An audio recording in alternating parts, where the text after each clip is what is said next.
Hey there, everybody, and welcome to Riverbreak. We are back. We are ready to go with this crazy crew of people here. I am the Arthur of Gaming. Welcome to Fabled 42, where we build community through friendship, gaming, and chaos.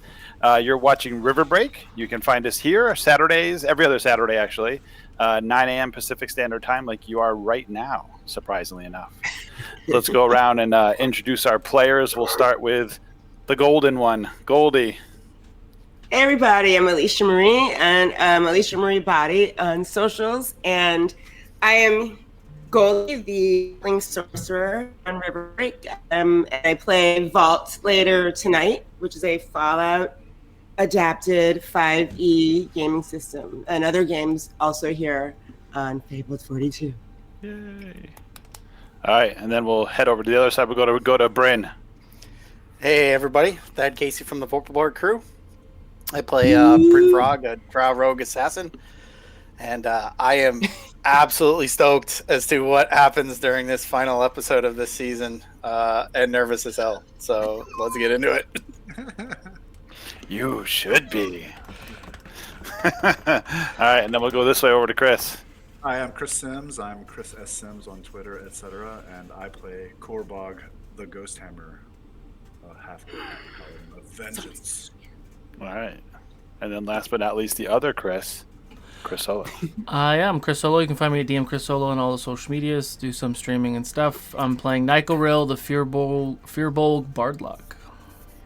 Woohoo. All right. Bardlock. Bardlock. Wait, what? Did I say that out loud? You didn't catch that part? I didn't say that. He went lock the last time?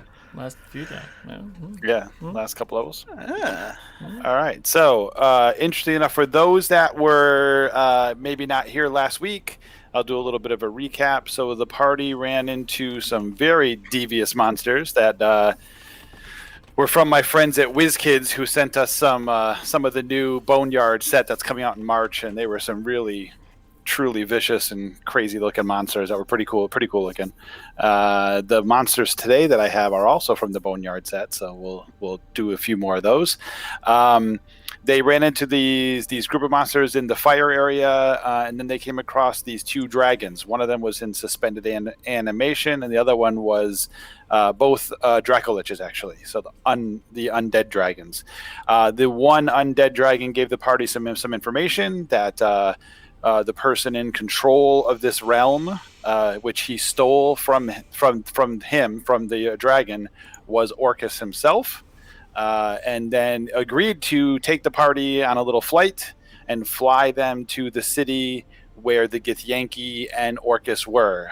And the last episode ended with the party flying towards the city, which is probably about a half a mile around this big floating rock with like a city on top of it. And sitting atop the castle in the dead center of the city on this massive throne was Orcus himself. Behind Orcus, attached to some sort of energy machine or something, was the queen, who was kind of writhing around, and energy was flowing through her and out of her, like these waves of cold were coming out of the queen. And on the left arm of the throne that Orcus had was Luca's head, as he was like leaning his arm on top of Luca's head, sitting on the arm of his throne. And that is where we left the last game.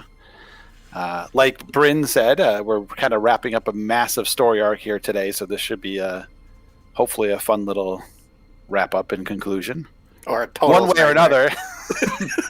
Hey guys, I know of a place we can go. It's kind of calm now. Everything's been taken care of. We should just leave and go there. We don't need to do this. Fuck it, let's go back to the crossblades. It looks horrible. I mean, I've seen some dark how long stuff, is the flight? How long are we flying? You're flying for what seems like hours. Like 6 to 8 hours? Yeah, like 6 to 8 hours probably. Quite some time. Would I be able to you guys tie myself actually off so I could take a long rest on the back of a dragon? Sure. Yeah, you can actually take a long rest on the back of the dragon. What? Wow. I don't know if that's a good thing or a bad thing. Okay. I'm not always a bastard. Sometimes I'm nice. I mean, So to confirm, this is just a healer doing this for his friends because I didn't really cast any spells because I was feeble-minded, so I'm fine. But this is for everybody else. I'm out of all of my cool stuff. So Feeble Mind was so good. It was good. yeah, that was awesome. You did a great job RP in that, Chris. I was like, did a really I good want to job. shoot my water at the thing, and Bryn's like, grab him. It was great. It was great. That was really good. All right, That so was we're fun. taking a long rest on our We can dragon take a friend. long rest. Perfect. I'm trying to look and see if any of the bad guys today have Feeble Mind, because that would be funny. I'm giving myself bardic inspiration immediately. I'm inspired. And if nobody's noticed, Sims has a new computer today, so it actually should work. Yay! That's how we can see you and hear you at the same time. See, it only took me 5 seasons for that virus I planted on his computer in the first episode to finally eat the computer to death, so that way he'd get a new one. So yeah, I worked really hard at that. And one thing I forgot to mention last episode was that was our 1-year anniversary of our first D&D game on Vorpal, but also the start of Riverbreak on the stream. Oh, wow. Really? Yep. Wait a We've been minute. at this over a year now. Mm-hmm. And we played the first Vorpal D&D game? Mm-hmm. You guys did. The first time we ever played a game on Vorpal was streamed live. Rock and roll, baby. Whoa. Throw all caution to the wind. Oh. Yeah. I like it. And Art and I jammed on that for over Christmas break a year ago, and then just pulled it off right after New Year's. So thankfully, we had a DM who knew how to use terrain. So That's amazing. I totally Was that me? resonate with that. My first time DMing was streaming because I'm an idiot. What? Yeah. Really? The Realms of Ukador episode 1, season 1 was my first time ever DMing. Did you do a map? You just made up a world and threw everybody in it? Well, I took my life's work of all the other films and things I did to build Ukador. But yeah, the world My building I've fir- been doing forever, but DMing is a whole different beast. My first time DMing, there was no internet, so that was not a thing. So.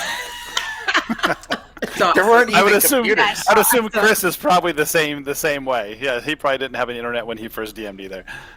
No, there was no That's internet. awesome. Okay. So anyway, so the dragon brings you in. So he, as you start to get closer, so it was going right because this was quite a ways away, and you're getting closer. You see this image of Orcus on the throne.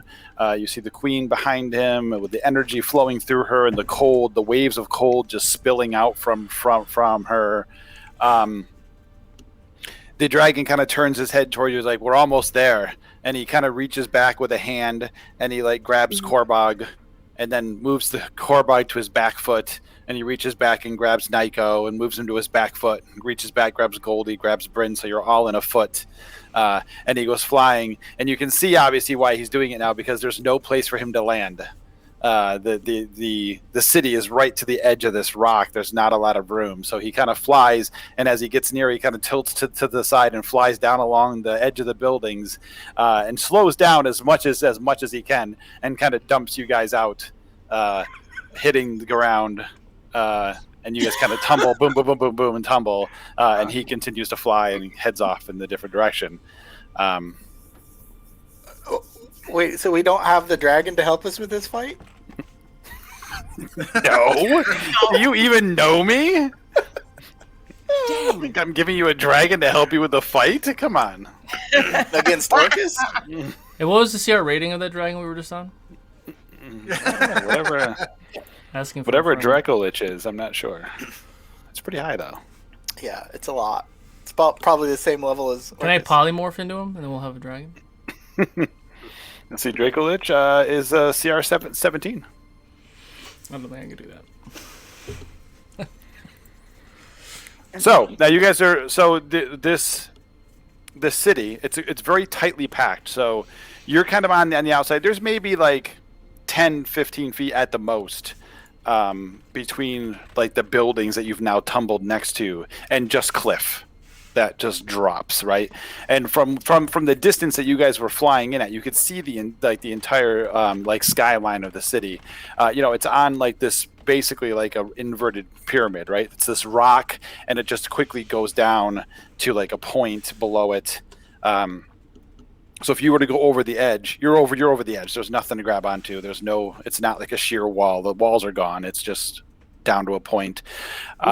You see all these buildings. Obviously the biggest one is this castle, this massive castle that sits in the center. You can see even from like the half a mile away where you are, if you look between the buildings and look towards the center where like the castle is, you can see the energy. Like this, it seems to be coming out of nowhere, like out of the sky. And the sky, you appear to be on the astral plane of some sort, and this energy is just coming out of nowhere. It's going into the queen and then coming out in these waves of cold. The city has got like little bits of snow and frost all over all the buildings and the streets. The streets are packed. Like if you look down like the alleyway where you can kind of see between the buildings and see the castle, there are Yankee everywhere. It seems to be a very bustling city of people moving up and down the streets. No one that looks anything like any of you. It seems to be almost, if not 100%, 99.9% Yankee moving about the streets. The alleyways are small. You got maybe 5 feet between buildings. It's pretty cramped in here, and that's where you are. Okay. Are the buildings close enough that if I were to get up on them, that I could stay at a high perch and kind of give us an overhead sniper overwatch sort of situation? Yeah. I mean, at least the buildings that you see, and as you guys actually give me a perception check. As soon as you asked, Bryn can give me one since he was thinking about it and asking. 15. Okay, so even as you were kind of flying, because now the dragon came in and tipped up on his side and flew down along the back edge of the buildings, and you guys were in his claws, so you could see the buildings as you were zipping past these buildings at dragon speed. You could even notice then that pretty much every single building had only about 5 feet between it. Obviously nothing's perfectly 5 feet, but roughly 5 feet between each building. Yeah. Some buildings were actually together. So you could tell they were two different buildings, so they would be made out of different materials or something, and they were actually together. But when there were gaps between buildings, it was small, 5 feet or roughly 5 feet. You don't know if that's the same going into the city because you only saw the outside from that close up of like a shot. So we don't know where we're going. Well, right? we did on the way in see, the whole throne where the queen is and where Luca's head is and all that jazz, right? You did. So did anything see us fly in? You don't seem to, nobody came running over like down the alleyways or anything towards you. So the giant Dracolich didn't go to everybody and say, everybody didn't go, wow, look at the dragon. Cute. Okay, good. So where are we specifically? Are we like Brendan is trying to get a vantage point? Well, he was just asking a question. I don't know if he actually is going to go and get a vantage point. Are you going to go try and? Yeah, I'll stealthily climb up and see if I can stay along rooftops or edges of balconies to try to give us at least an elevated. I'm gonna do something that I haven't done yet at all. Actually, you're gonna watch me snap my finger, and a tiny little pseudo dragon is gonna pop up. I'm gonna have Silas follow Bryn up in the vantage point. I'm gonna try to see through his eyes as well. Okay, Bryn, give me an athletics check. Season finale, Vorpal. Okay, cool. Nice. Hold up. 21. Athletics or acrobatics? Athletics. Okay, 21. So you managed to go right up. You managed to, even some spots where you can't find a handhold, you can reach across to like the building next to it and manage to do like a spider kind of climb into it and then switch back over, and you manage to find your way up and get up to the top of the building. It's only about a 3-story building, but it looks pretty average. So most of the buildings here in the city are 3, 4, 5, 2. You don't see many from your vantage point. You don't see many like 1-story buildings. Almost none. Almost everything is from 2 to 5, somewhere in the 2 to 5 area. You do give me another perception check, and Nico, you can give me a perception too with your. Got it. As perception. There you go. 9. 1 second. I'm just looking for Hey, it. Bryn, change your color. What? You're not blue. You're not green, are you? Oh, he has his custom dice. I think that's. Oh, okay. Yeah. Gotcha. I think I am have now. it too. Where is it at? All right, so I'll do that one. Oh, that's fun. That's plus. Yeah, that's 11. 11. Okay. And what did you get, Bryn? I got a 6. Okay. So, yeah. So looking over the crowd, you look over this city. You think, Bryn, because you're kind of looking, can I go from building to building and get from place to place? Oh. You think for the most part you can? Oh, it's worse. I have advantage. That didn't help. No. What happened? You think for the most part, yeah, you should be able to go from building to building. There's a lot of the streets are small. There's a couple, if you look a little further away as you get towards the center, that get to be some wider streets, which getting across them might be more difficult for you. But the first few levels of buildings in front of you headed towards the center, you think you could probably jump from building to building quite easily and go through there. Nico, yeah, you're seeing pretty much lots of buildings. Okay. Through the dragon's eyes, you see, like I said, the front levels like 2 to 5 usually stories for each of the buildings, Okay. and it's pretty dense. And there's you can both see lots of movement of beings moving around. Okay. Korbog and Goldie, what are you doing while these two have now climbed? Or well, no, Nico's down there too, but he's standing there like his eyes have flipped backwards and they've gone white. Mm-hmm. I would be saying whatever I see to them. Where did the Okay, dragon- and Bryn has taken off. So Nightgirl is dragoning, and Bryn has sort of started climbing up the building. Correct. And we're on the ground now, really, right? Yes, you and Korbog and Nico are on the ground. Oh, okay. I'm worried about what we're supposed to do right now. I mean, I don't know. I don't know if they know we're coming. What's the goal here? We To just find the head of Luca. the head is the power source, yes? Mm-hmm. Well, Nico, give me an Arcana check. Now that you say that. No whammies. Yes. Nice. 21. So from your fly in, the head does not seem to have been the power source. That looked more like he was using the head as a trophy. The queen was definitely the power source. She was Ooh. alive. She was alive, but she was the power source. She was the battery fueling the power. And we know this. He's pretty sure. So The is way it you could see the energy coming down, like, she's kind of spread in four points as she's attached to like these energy poles, and the energy was coming down and hitting into the poles and hitting into her and coming into like her chest and coming out. You could just feel the cold just spewing out of her body in waves. So we need to make our way over there. So hear me out. Don't look at me like that, Corbo. What if we killed her, and that would kill the power source, and then we can bring her back? Can we do that? I don't know. I know people can bring her back. I can't, but other people can't. And All right. why, Well, why do you suppose does that would Bryn be know he's? here? I feel like whatever energy field that she is connected to is going to make it challenging for us to even get close to her. Yeah.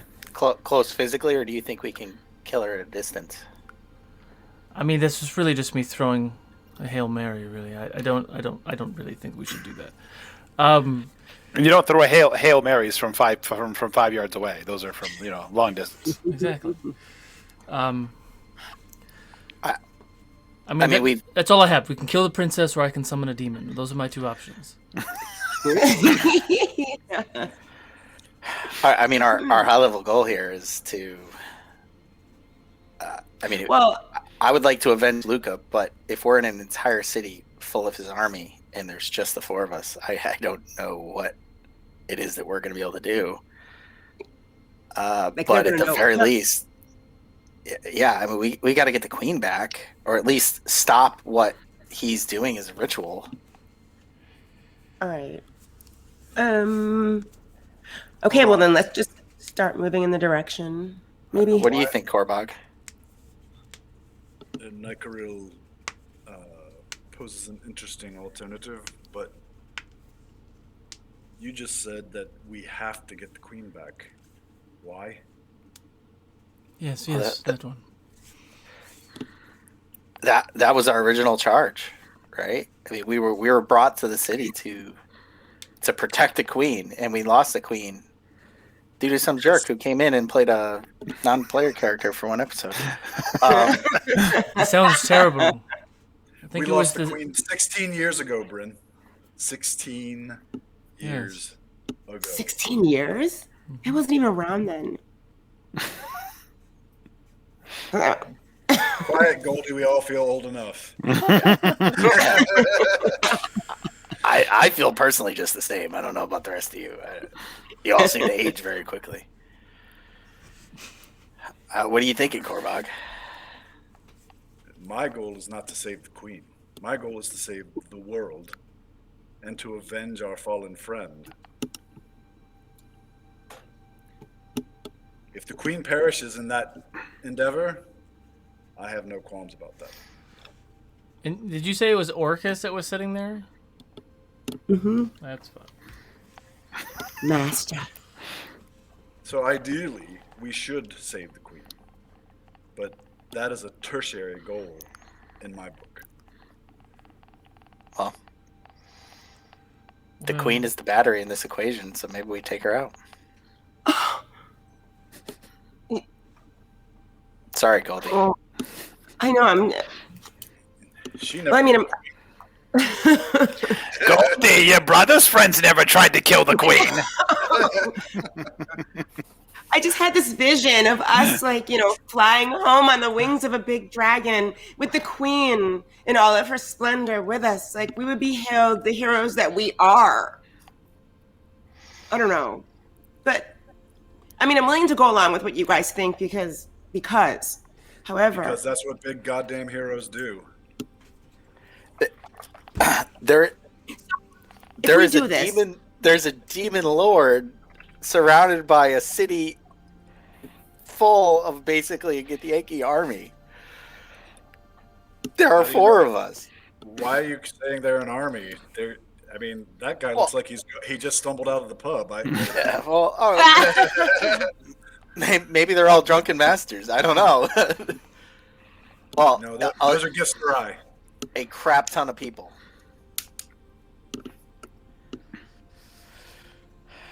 I'm kind of imagining Art we had during our 8 hours of riding said dragon that we could have talked to, like, what the heck are we going to do here? We slapped. That's fine. Yeah, you guys have time. You guys want to discuss? You can certainly discuss. There's a little ass puckering happening right now. Would I know anything about Orcus?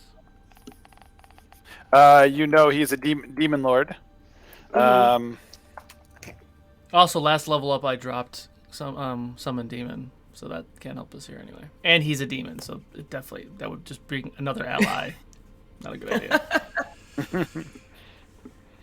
I mean, so you've heard also. You said you could summon a demon as one of the solutions. I just looking back, I'm still recovering from the feeble-minded. Yes. Okay. Yeah, there you go. That's right. Yeah. I forgot that I took it off. Oh yeah, what was my question? What was the answer to my question? I mean, you do know that he's a demon lord. Mm-hmm.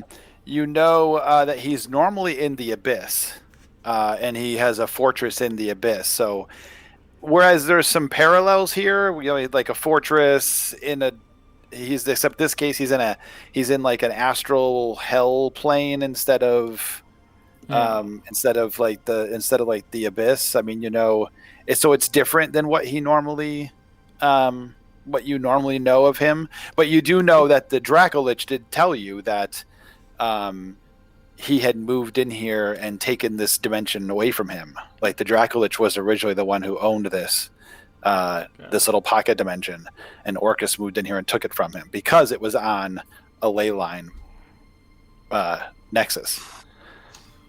Okay. So again, we're kind of rewinding into the past. Could we have convinced our Dracolich friend to maybe even make a distraction to allow us to somehow get the queen out or to separate Orcus from what's going on? Would that have been a good play, guys? Group? Anything? He would not agree to that. Okay. So typical, right? We're here to fix other people's problems without their help. This is awesome. Oh, I mean, we also realize. I mean, he kind of you realize by talking to him that he's very concerned about his partner. Okay. His husband is back there frozen in time, so he's very concerned about him and does not want to leave him for long periods of time alone. So.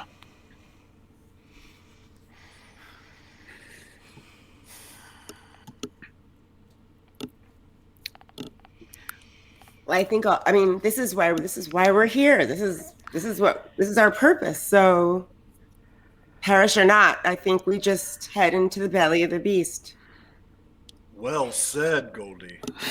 And I walk out of the alleyway. We're going for Orcus. we're going to kill Orcus. Is that the plan? Seriously, is that the plan? I mean, I'm good for it if that's what you guys want to do. I just want to know what our direction is. Kill Orcus, get Queen, both. What are we trying? Well, I mean, Why do we need to kill Orcus? If that's required to stop what's happening here, then yes. Okay, so avenge Lucas secondary. Stop what's happening primary. Which And means we send need to get the Orcus queen back. out of this conduit. That would be nice. Goldie, the only thing your brother ever put in the belly of a beast was a brisket. She actually never put any brisket in any bellies. For the record. Oh God, mother! Season 6, The Hunt of Goldie's Mother. she's actually secretly the big bad. Yeah. In more ways than one. You guys get to Orcus, and that's Orcus's voice. So you finally made it to me. It's about time. I knew it was you all along. I knew it. The brisket got cold. I mean, Oh God. So wait, are we gonna send Orcus back where he came from? Or are we gonna destroy him? I could try some banishing arrows. It worked really freaking well, unless this is the plane that he exists on normally. Nico, is this his home? No. It is not. That's not a bad play. I mean, I could sit 320 yards away without this and hit a very good shot. I can turn you invisible. Greatly.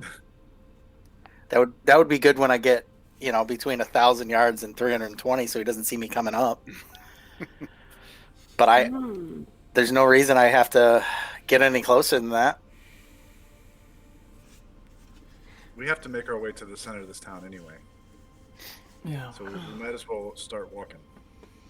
Okay. Then you guys I have realize when you get there, there's a wide open space that's 321 yards away from the You castle. motherfucker. Oh my All right, god. fine. Make me invisible and I'll walk in. It only lasts a minute. We gotta wait till we're combat. Well, but I mean, that's not a bad play to try to banish him. And if he's gone, that would give us an opportunity maybe for Korbog and Goldie and Nico to rush in and get the queen out of this circle, out of this magic spell. I have some things I can do, magic wise, to protect her, but I do have to be kind of close. I have to be real fucking close. I think you're gonna want to be real fucking close regardless. Like hammer distance close. Yeah. Well, I mean, I have Dimension Door. I could Dimension Door myself and Korbog, up close and personal, Ooh. and then I could go invisible and try to get home check out of whatchamadingy. Who wrote this line? I need to go make caffeine. I was busy setting up the tech. I forgot to make coffee. So, I mean, Goldie, do you have anything long range that you could do if you stayed back with me? I'm trying to. I mean, I have some really actually cool stuff. I have Meanwhile, something Korbog called an is other world. He's walking. Let's follow him while he's walking. Which happens while he's walking. I do have enhanceability, which would mean that that's touch. Never mind. What does enhanceability do? Enhanceability, just whatever. Like there's one that's bear's endurance, bull's strength, cat's grace. So it would help you to have an advantage on checks. So like if you did something like you want to, like you asked Art if you could jump off a building and Art makes you make a saving, whatever. This would help you survive it. Got it. But those I have to be touch. Yeah. It's the only. Unless I use distance spell, which is meta magic. I can use distance spell, right? Which means I don't need a touch. Let me get my book. Hold on. And Goldie whips out her spell book. I think it moves. I think it moves. It's like 30 feet Oh. from touch to 30 feet. I think It also lasts for 1 hour. You're right. So you could touch to 30 feet. You're right. you could, if you wanted to touch Korbog or Nico with something. Yeah, I mean, they are walking up into this mass, or dimensioning door into this mass. I do have the Mother Load spell. Do you want me to tell you about it now? Yeah, sure. We're still on the dragon. Okay. We have time. This one is called Goldie's Otherworldly Guise. And basically it means I have an incantation that I utter sotto voce. And I draw on all the magical sources of the lower planes and the upper planes, and I transform you into anything. But you're immune to fire damage, you're immune to poison, wings will appear on your back. You have a +2 bonus to your armor class, which makes you stronger. All your weapon attacks will be magical, and you can attack twice instead of once. But I can only give it to one person. This spell can't be twinned. Korbog. How long does that last? 1 minute. An hour? Hey, And it's a minute. bonus action. It's a bonus action. never mind. I've never tried it before, but I'm really anxious to try it on someone. Buff the hell out of Korbog? Sure, why not? Okay. All right, let's go. Okay. So you guys are walking into the city. Yes. Okay. Do we see? What do we see? I'm trying to you guys get get down? 500 feet away from Orcus. Right. So you're going down through like this alleyway, and you get to where there's a street. Again, really tight streets in here. There's a lot of people moving back and forth. You do notice from actually, the three of you can give me perception checks now. Korbog, Nico, and Goldie. I see nothing. Oh, sorry. I rolled a 6. I rolled a 6 over here. Okay, sorry. that's fine. I got a So 10. Dragon got a 15. So it looks like most of these are just your normal average people, right? They're not all clad in armor. They're not all carrying weapons. They seem to be bustling along these streets, moving along back and forth, doing what you would expect most people in a town would be doing or a city would be doing any place else. You do occasionally, so while you're kind of making your way through, you kind of cross the first like thoroughfare of streets. Bryn, give me a athletics check. As we're making our way downtown. Mm-hmm. 17. Okay, so Bryn jumps across the top of a building and lands on the next one. He's kind of following along you guys from the top. You get to like the next intersection where there's some more. Now this is a little bit wider of a road. It's not massively wide, but it's about 8-9 feet wide. And you do notice that there is a patrol. So you can see coming from down to like your left, you can see a group of like 6 Githyanki. These ones are wearing armor. You can see these massive silver 2-handed swords on their back, and they seem to be coming towards you down the street. Okay, I would like to cast Bless 2, start off, which just means that whenever a target makes an attack roll or saving throw, the target can roll a d4 and add the number to their attack roll or saving throw. Okay. And it lasts a minute. Okay. And I'll cast it at level 2 so that all of us have. Okay. Sweet, thank you.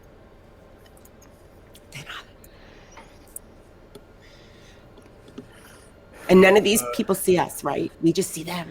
Not Well, yet. they're down a little ways and they're making their way through the crowd. So you've caught them in your vision. You don't know if they've noticed you or not. Actually, Golda, you can give me an insight check, seeing as you asked the question. We should just keep. I kind of want to wonder. Oh, no. I rolled a 1. Okay. So you have no idea if they've seen you or not. You're not sure. Okay. And we don't stand out. Like, we just blend into the crowd. I mean, you stand out because you're not Githyanki, right? You have a giant half orc, a halfling, a furbolg, so you're different creatures, but you're not. I mean, but there's people everywhere, so it's busy and. Well, how much attention have we drawn just walking? I mean, are people staring at us like we're sore thumbs? You get the occasional stare. Yeah, you get the occasional stare of people looking at you. I'm gonna do something dumb. They're not like pointing at you and like yelling anything or anything like that. I'd like to do 2 things real quick, Art. I would like to... Which one's the dumb one? The first one or the second one? Probably both. No, it's not that dumb. So I'm going to, as a ritual, like for the 10 minutes we were talking, I'm going to cast Comprehend Languages on myself as a ritual. Okay. And then I'm also going to disguise self again, but this time as one of these Githyanki guards. In the armor, but with like bloodied bandages on my throat. That's actually a good idea. Okay. And maybe kind of like lead the group like I'm escorting them. Okay. Are you calling me an escort? No, Actually, I'm he's the the escort. escort. Obviously. Okay. I see Naiko do this, and I'm extremely jealous. So she casts minor illusion to look like a Githyanki as well. And I just Googled these monsters, and I'm like, what? But it has big red hair. Okay. And it's short. It's like a midget. Little midget, Githyanki. Mm-hmm. Okay. Says, cut it out. You're making it worse.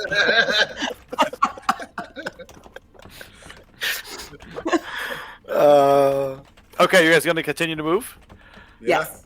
Okay. We're following Naiko. Like we own the joint. Bryn, give me an athletics check. Just so we're clear, Korbog is always walking like he owns the place. It's fair. That's 18. That is his normal. that's normal for him. Okay, Bryn. So this one's a little further, but you managed to leap from building to building without any issue. Except you jam your ankle. I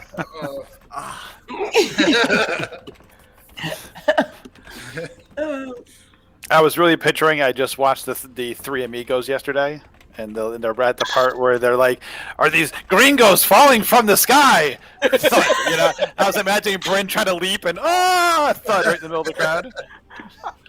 That movie's so funny. I love that It's so movie. funny. It's so funny. Okay, so yeah, Bryn, so you make it across. Corbett, give me a perception check, or actually no, give me an insight check. Sure. Roll. That's pretty good. For me, let's see. 23. Okay, so you notice Corbog as you're kind of strolling across the road. You know, you guys are trying to get between people and get through.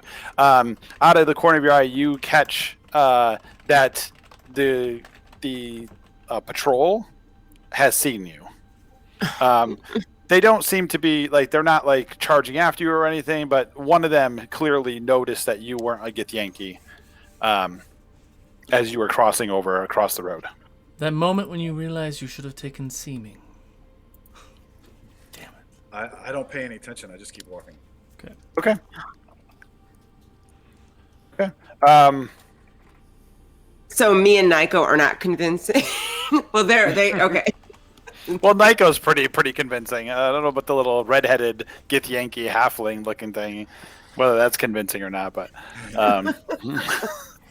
Okay, just getting it straight. I just met them. I have no idea who they are. I apologize. How far away are we from Orcus? oh, you're quite a ways still. Remember, it was about a half a mile from the center to the edges, so you got some distance to go. You're not covering a lot of space. You know, it's very cramped in here with lots of people moving around. You managed to go through this a couple more times. Bryn, give me 2 more rolls. Can I try to take advantage of like swinging off of some pipes or something if I'm starting to see the distance and maybe make this more acrobatic? No, athletics is what jumping is. You're all. Swinging. 15. Okay, and Come on. you're good. Yeah. Yeah. So you make a couple more jumps, and you're doing fine. Now you're getting further into the city, and give me okay. As you come walking out of one of the side streets onto, again, one of these more main thoroughfares, it's almost like as Bryn is noticing as you're walking, it's almost like it's rings. There's rings in the city, like the crossways are rings around the city, and as you get to like another one of the rings going into the city, Bryn, give me a perception check. Jeez. I'm rolling way too much in this game. Nope. I know, it's great. I get a 1. Okay, so Or no, sorry, perception +3. I was gonna say, how do you have a negative perception? A -1 insight. So Bryn's probably at this point just leaping across the building as you guys get to like one of the other rings, and as you come to the ring, you literally bump into one of those patrols. Is it the same one? Nope. So you kind of bump into them. They look at you. They look a little puzzled at you. One of them looks directly at Corbog and is like, "What are you doing here?"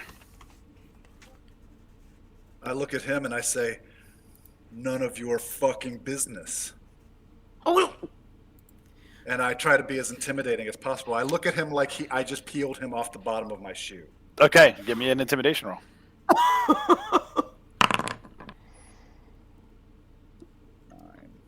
Do I have it? can you do it on advantage? That's a 16. 9 is 16. 16. Okay, 16. That's good. You didn't have to be angry about it. I was just asking a question. I have someone who wishes to speak to you. To me? Who are you? I'm still talking contemptuously. Mm-hmm. My commander wishes to speak to you. And who's that? And why do I care? He let's see. Just He like he says Hey, go get back here! He says that he can help you with your problem. That's all I know. I was just told to come find you. You were told to come find me. Well, you and that one. I don't know who these two Githyanki are, but you two. He says that one. Is he pointing at me? Yeah. So he can see me? Well, he points up when he's talking about you. He's like, that one up there, and hitting you, and well, I don't know who these two are, but you two specifically. I just had a visual of Bryn being in person going, "You can see me." He's all offended. With my intelligence, that would be definitely what happens. Fuck. I kind of step into his personal space. I step into his personal space and I say, "Lead on. But if this is a trap, I will make sure you're the first to fall." Oh. Wait, give me another intimidation with advantage this time. That's a 24 and 23. Ribbon. Okay, and then Bryn, no, not Bryn. You're too far away. Nico, give me an insight check. Inside check. Oh, that's no good. That's 8. Okay. So Corbach, so you get up in his personal space, and he's obviously like shrinking away from you. And what do you say again? Oh no, I heard you. Okay, that's right. He's the first one to go. If he's yeah, no, I look. I'm not here to start a problem. I'm delivering What's a your message from my name? commander. I interrupt him. I say, "What's your name?" Azareth. I take out my book and I write his name down. And I close the book and I put it away. I write it down so he can see it. Yeah, I assume. And I put the book away.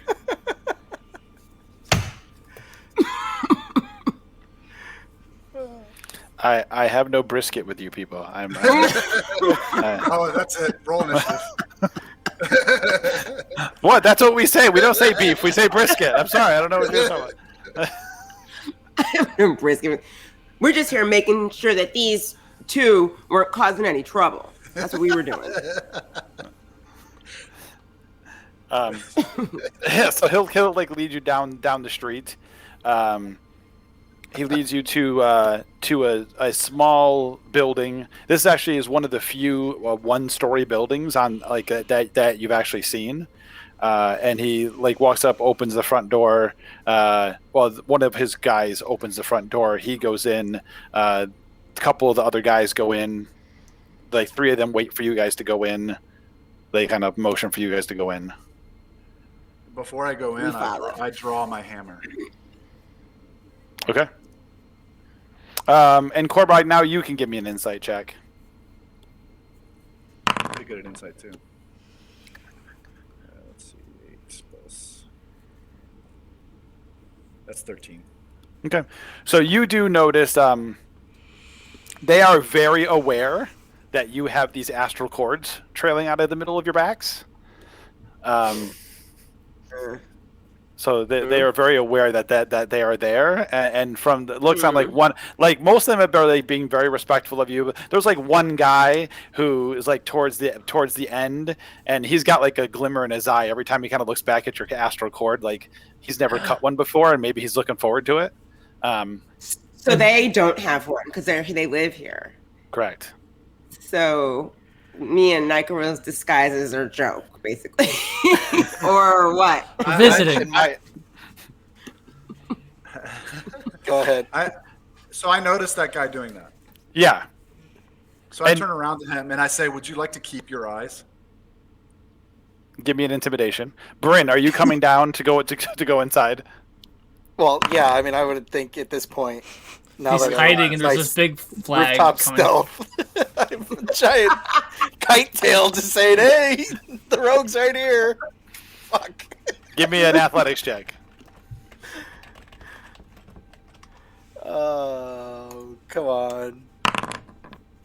Yeah, you're good. good. Again, similar thing. You get like between two buildings, and you just kind of spider climb yourself right down, and then.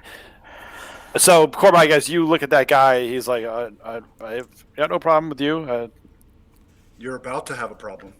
I like my eyes. I'm not. Don't think that this makes any of us weak.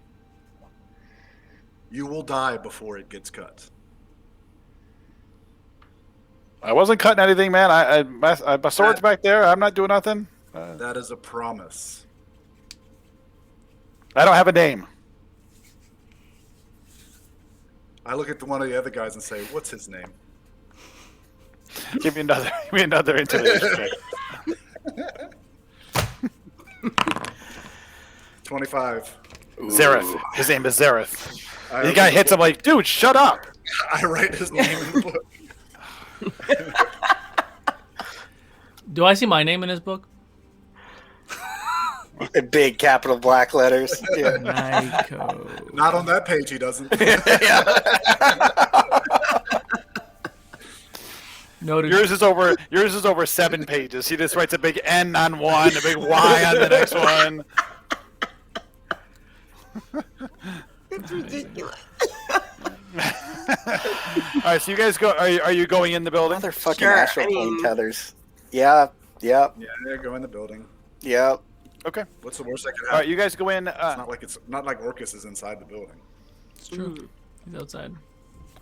As you guys go in, it almost looks like what you would imagine a speakeasy would look like if your characters knew what a speakeasy was.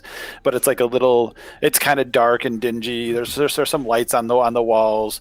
There are a few Githyanki, not a lot. There's in fact the 6 that came in with you guys outnumber the number of Githyanki that are already here. There's only like 4 or 5. One of them is seated at a table. Towards like the left side of the bar. There's a Githyanki behind the bar, and there's like 2 other that are kind of milling around the room. They kind of lead over, and like the guy that was in front, he tells you, he kind of motions you towards the guy sitting at the table over by the bar.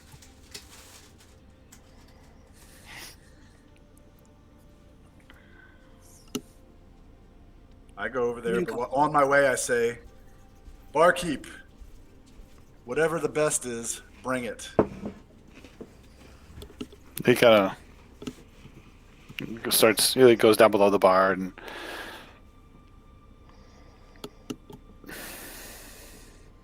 Is there music playing?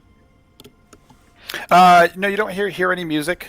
It's pretty quiet, other than like the shuffling of like maybe one of the guys bumps like a chair in the room, and you can hear the like the chair shuffle on the slide on the floor or something.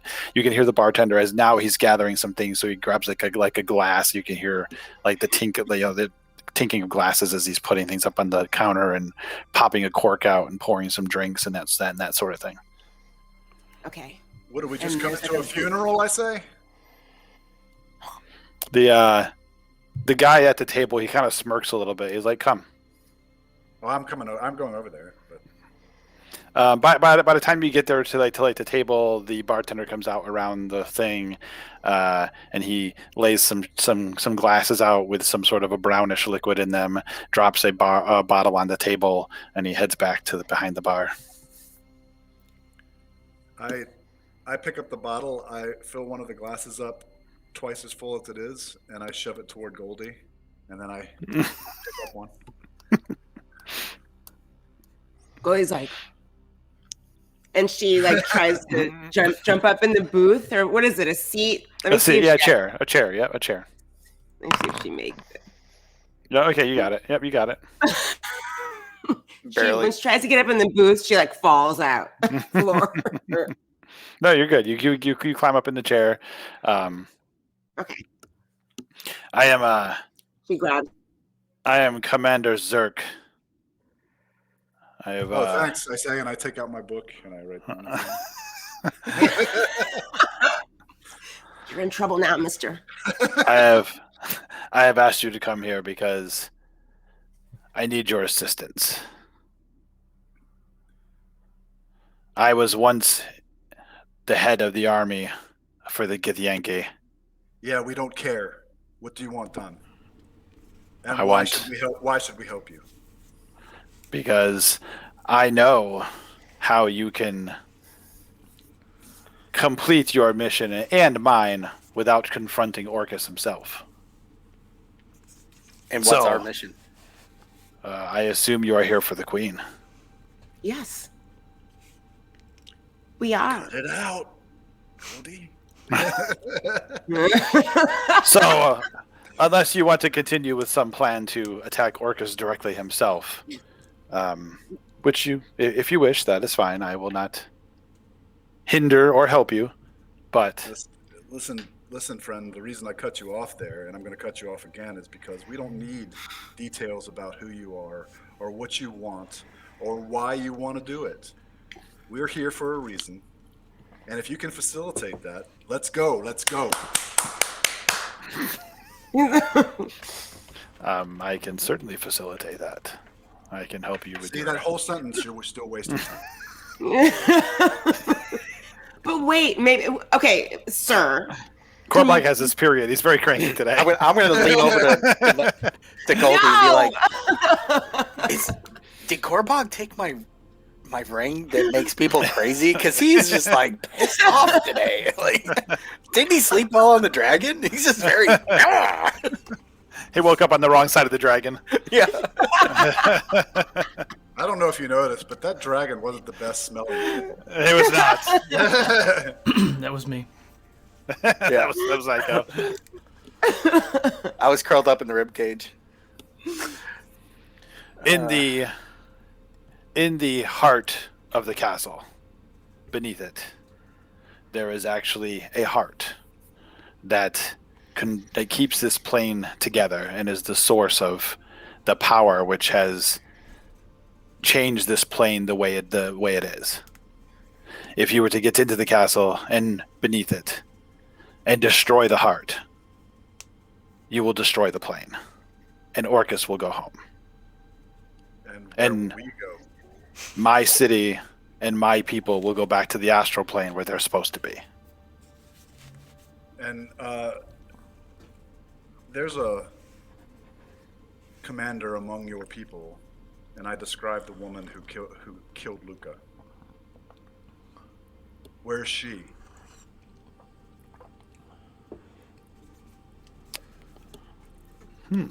He doesn't want to tell us.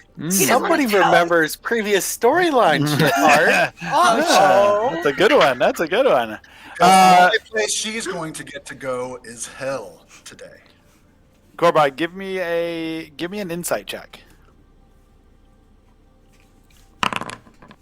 It's a 10. Okay. He looks at you pretty stone cold. She's in the city. It's as soon as he says that, I'm gonna unsheath both my arm blade rapiers, just to make it clear what's up. He looks over at you, Bryn. He's like, those are not necessary. You have no enemies in this room. I say, where in the city?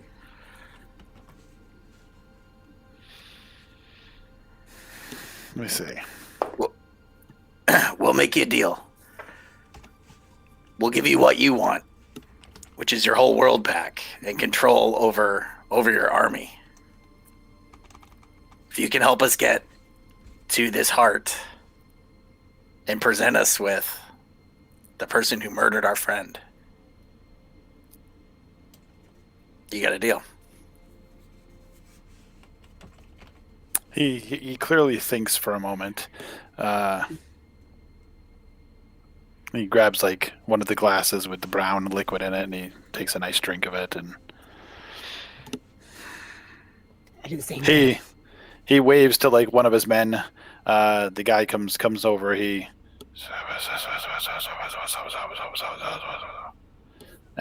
hearing any of that? you hear some whispering in a different language. I can understand it. I know. Give me a perception check to see if you hear it. Over the loud noise in this room.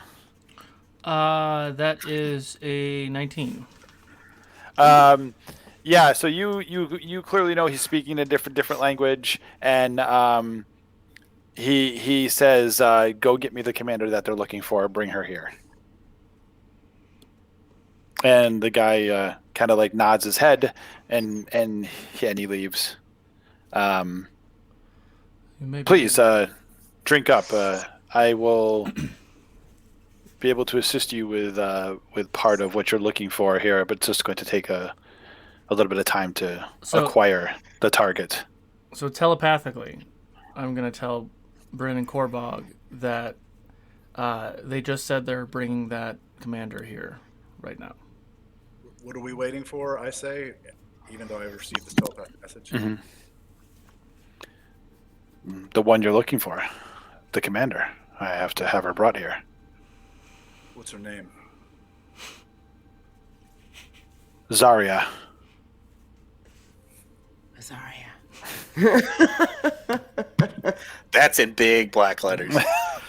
Big black letters. I draw a big circle around her, and I leave little white letters that say "fucked." Almost as if it's a game. I have a question, sir, before yeah. you go anywhere. A question. Sure. You said that if we go into the heart of the castle and find the heart, and we destroy the heart, that we will destroy this plane, and all the Dithyanki, including, of course, myself, was sent back. What happens to these two? Where do they go? That I don't know. They are not from this plane or another plane. They are from the prime plane. I don't know what happens to them. Because the four of you have got tethers. I do not know, which, by the way, your disguise is not helping you. Your tether gives you away. But because you have the tether, I don't know what happens to you when the heart is destroyed. We don't know. So you don't know what happens to the queen either, then? I don't. Do we? But I know the four of you cannot handle Orcus. Orcus will destroy you quite handily. I mean, I had a pretty good idea on what I was going to do, but Jeez. That's waving the big D&D right there. Whips it out, drops it on the table. Heat metal on the mace. Call it a day. Take the mace away. He's just a bitch. Does she have a tether on her? Did we see that? Still? The queen? Yeah. You did not see a tether on her. But it was all sorts of other energy and stuff going on, so you're not really sure. You're not sure if she had a tether or not. Do we have any means of traveling, all of us or most of us, from here to somewhere else quickly? A plane shift or that window door thing that you all have, the mirror? Oh no, we need the... Shoot, do we actually have a mirror ourselves? I thought you put it in the bag. Yeah, we did put one in the bag of holding, didn't we? Yeah, we put it in the portable hole, Or in the portable hole. Yeah, I mean, so we could... But we need to get... If you're trying to get the queen back, she's next to Orcus. Well, I mean, kind of going back to sort of our original plan, I could try to banish the queen back. Yes, she'll take some damage, but I could banish her back to where she's from. And this hut is in the castle, yes? Yes, beneath it. Beneath it. She's right next to Orcus. So we would need to simultaneously destroy the hut, but before we destroy it, you banish the queen, you get your ass down here below, you all jump through a doorway, and then maybe I finish it off, and then I get out of Dodge. Finish what off? The heart? Yeah. Like, we get the hut to 1 HP. And you banish the lady, you come down, you go through the door. I'm staying until the work is done. But the work would be done. No. If the heart that we're talking about is not destroyed, the work is not done. I will not leave you alone to do it. That's fair. So you guys go on with the conversation for probably 20 minutes to a half hour when the front door opens. Oh, well, that means we need another bottle at least. Okay, yeah. They bring over some more. The front door opens. Here's another double, Goldie. In comes a couple of Githyanki, one of them being this large female Githyanki. Here she is. As she walks in. Oh, yeah. She... Natural 20. She recognizes you immediately. Of course. Corby, give me an insight check. This should go really well. Oh boy. Nice. 23. Even though she's trying to keep this very composed look about her, there is a glint of fear in her eye when she sees you specifically as she walks in and catches your eye. I smile like my mother just walked into the room. This is getting weird. That's not the same smile that I have when I see my mother. If this goes Oedipal, I am out of here. So she walks in and she's like, Commander. And the commander, just kind of looks over at you, Korbog. I see you remember us. I remember you, yeah. Why am I here? To die, and I attack her.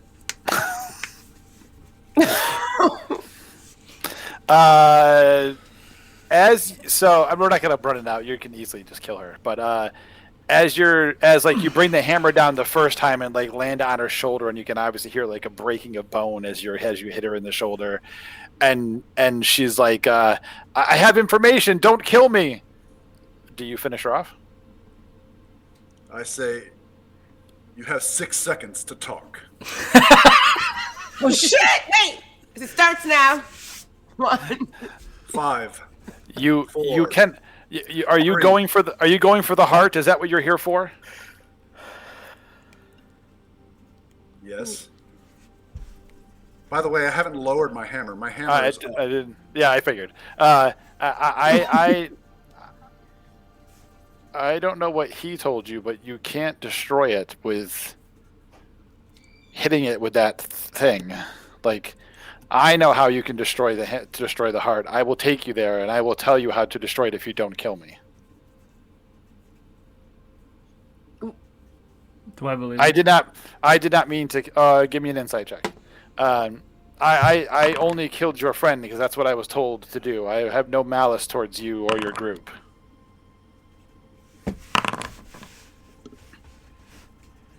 Nope.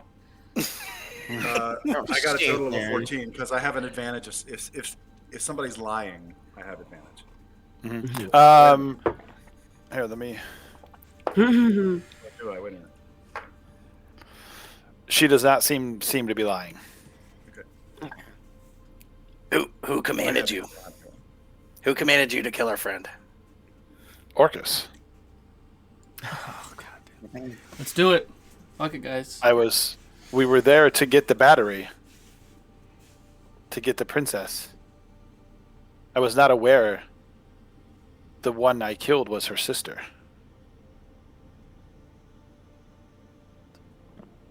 Wait, what? The one whose head I took was the queen's sister. So I turn my back on her and I turn around to the commander and I say, "Why is she telling us this and you didn't?" I only know that it needs to be destroyed. I don't know how to. I assumed you could hit it with your hammer and you could destroy it. I've never tried to destroy the heart. Well, then how do you know what it does? I know it holds this plane together. I do not know how she knows to destroy it differently. I assumed you would hit it with your hammer and you would break it and it would do the job.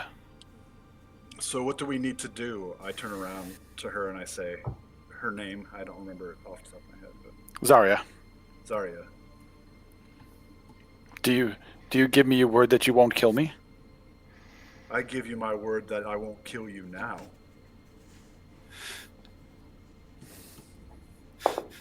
Give me an insight check, Korbach. But know this. If you lie, and my friends or well, I'm not concerned about myself. If you lie and my friends suffer any harm because of your lies, I vow to prolong your agony as long as possible. And I swear this by 3 gods, Shalimar, Morkimer, and Korak.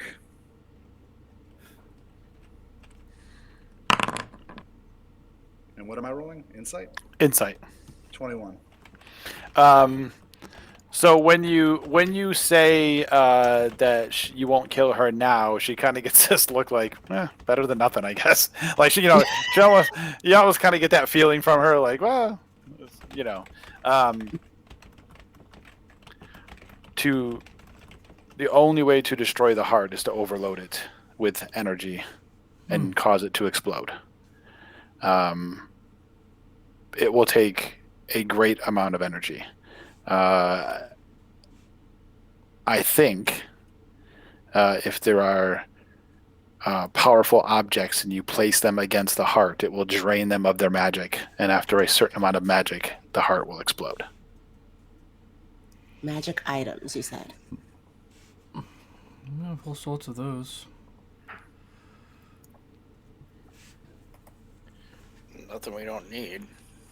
But it will take a great deal of magical energy to overload it and cause it to explode. And how do you know But your weapons will not harm it. Will not harm it. And how do you know this? I designed it. You just signed your death warrant. I look at Goldie. Goldie's half in the bag and getting angry now. Kill the bitch! Goldie, your brother never signed any death warrants.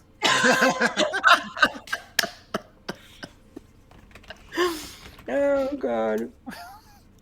This is all very concerning. We need magical items that are super strong to destroy a heart that may or may not destroy us when we do it. I don't still have the Hammer of Korak, do I? You do. I thought I gave it back. Oh, no, wait. No, you did. That's right. You have your original hammer. You don't have the hammer that you went and found in the temple. Yeah. Correct. I mean, Correct. It's still on my character sheet, but I thought I had given it back to the... Yeah, you did. Correct.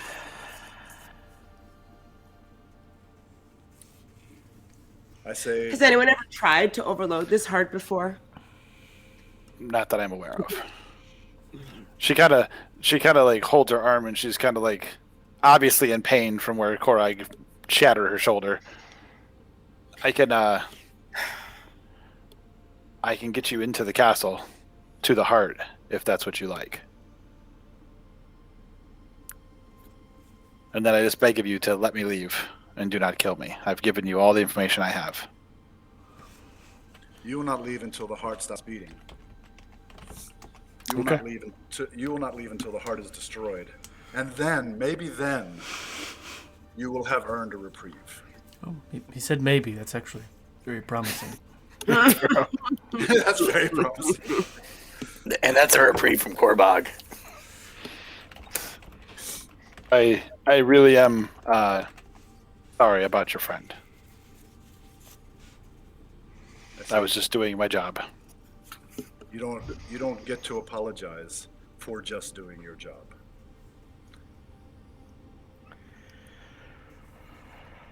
Tell your men to stop eyeing our tethers. And Goldie snaps her fingers and turns back into herself and says, "Surprise, bitch." See, this is why I encourage her to drink. Oh dear. Oh dear. So are we ready to go then? What do you think, Bryn? Sounds better than fighting orcas. Yep. Sounds a hell of a lot better than fighting Orcus. Let's do it. Let's do it. It's better than facing the guy head on, I think. At least we get to save Save our world. That's a win. I can't imagine a way that we also save the queen in this. Other than the fact that when we pop this heart, that everything returns to their natural plane. Maybe. Maybe we do. Maybe we don't. Us.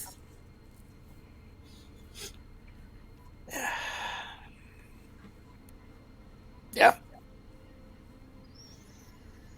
Let's go find a heart. Okay.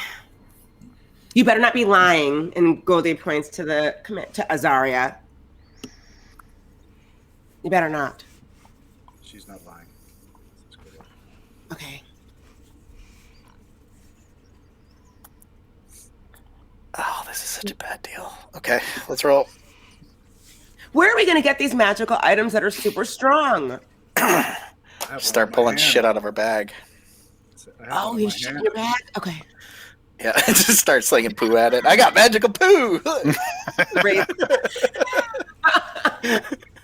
Wait, no, you bless Korbog with that thing you were talking about. Every weapon that he has is now magical. He can just throw magical shit at it.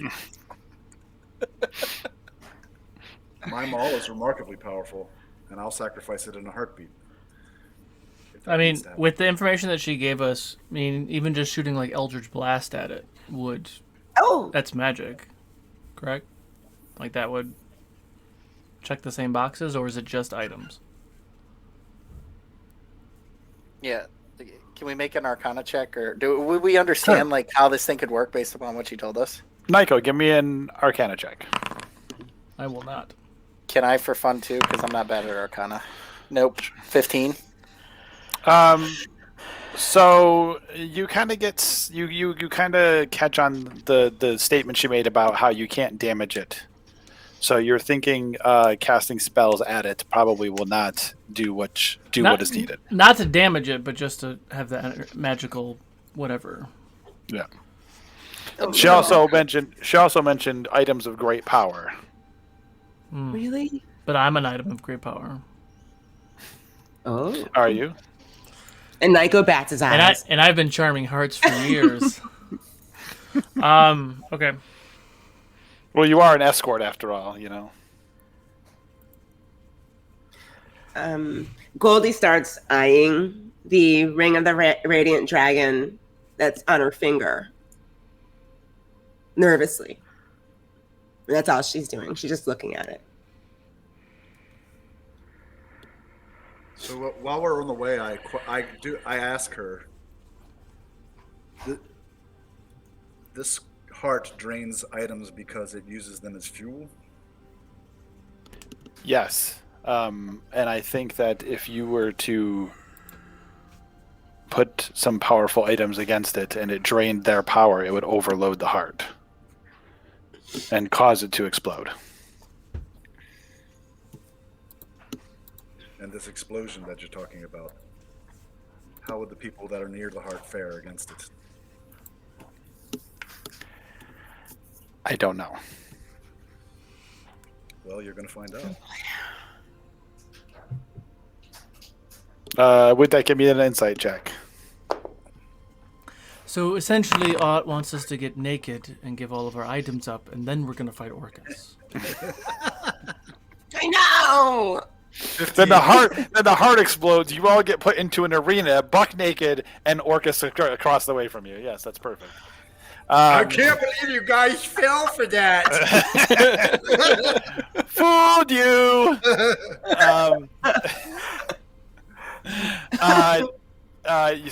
You say that she's going to find out, and she looks a little worried. Well, I mean, that's reasonable. It's reasonable to be worried. I mean, you know.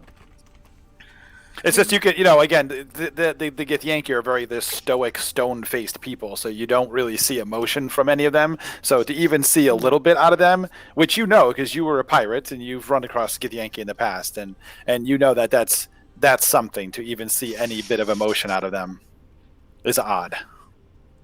But Korbog also says, and that's not me trying to sentence you to death in some backhanded way. It's just that you're going to be there. I understand. And by the way, I've given you my word that you might get a reprieve. You might want to extract that from him. I nod toward Bryn. Because he hasn't given you his word. And you need it. She kind of looks over at Bryn. I keep walking. I do deeply apologize for your friend.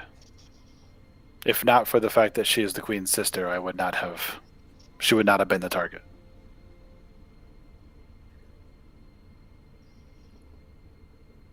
Did you guys know that Luca, you guys didn't know that, right? That Luca was her sister? No, we didn't know that. No, we had no idea. That would have been something you could have brought up yesterday.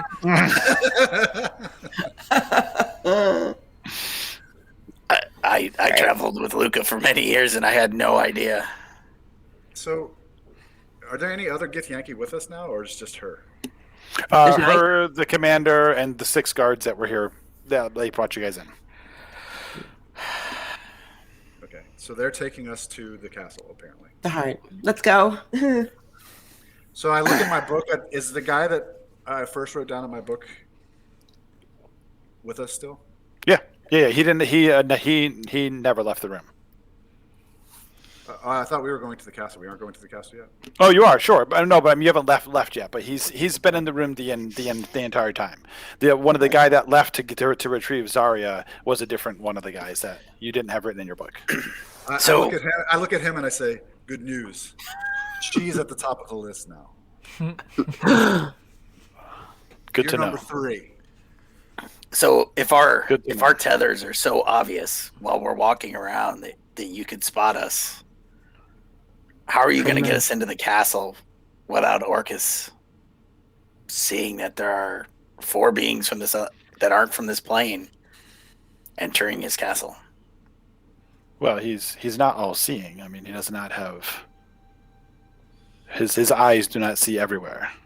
I mean, there are people. We will have to move fast. There are people who people could alert him to your presence, but it's not like his eyes see everywhere within his world. But aren't most of your people of the sort that would want to be free of him? There is a large amount of us that would prefer he was not in control, but not all. Some are loyal to him.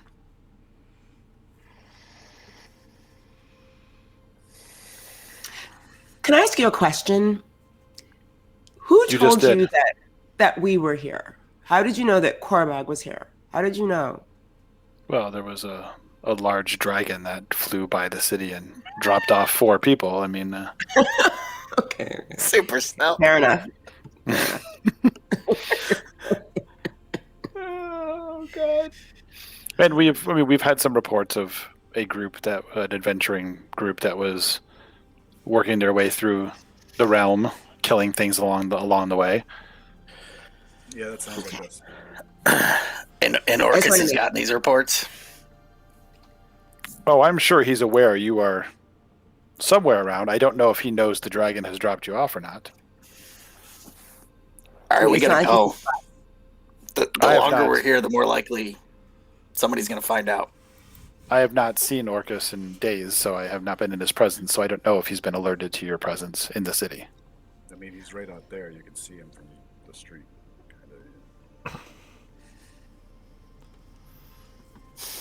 All right. The longer we wait, the longer he has to come up with a plan. Yeah, we got to go. Yeah. Somebody going to take care of her shoulder first? No. No? No. Because I can do it. No. I mean, I wasn't saying one of us. I look around at the other Githyanki. Nobody responds. We don't have time for that. Let's go. She just kind of holds it. She kind of just kind of holds her arm with one hand and keeps it in a neutral spot and just let's go. Okay. By the way, the list, Zarya, the list I was just talking to him about. Mm-hmm. That's the list of people who die first at the first sign of betrayal. Understood. And you're sure I'm not on the top of that list? I'm kidding. No, that guy's number 2. Mm-hmm. I point at the tether guy, and then and that guy, I just promised him that he's only number 3.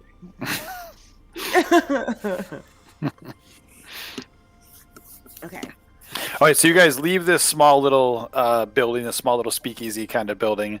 Zarya goes with you, and the 6 Githyanki go with you as well. They kind of form around you like maybe they're a little squad, or you guys are all one squad or something.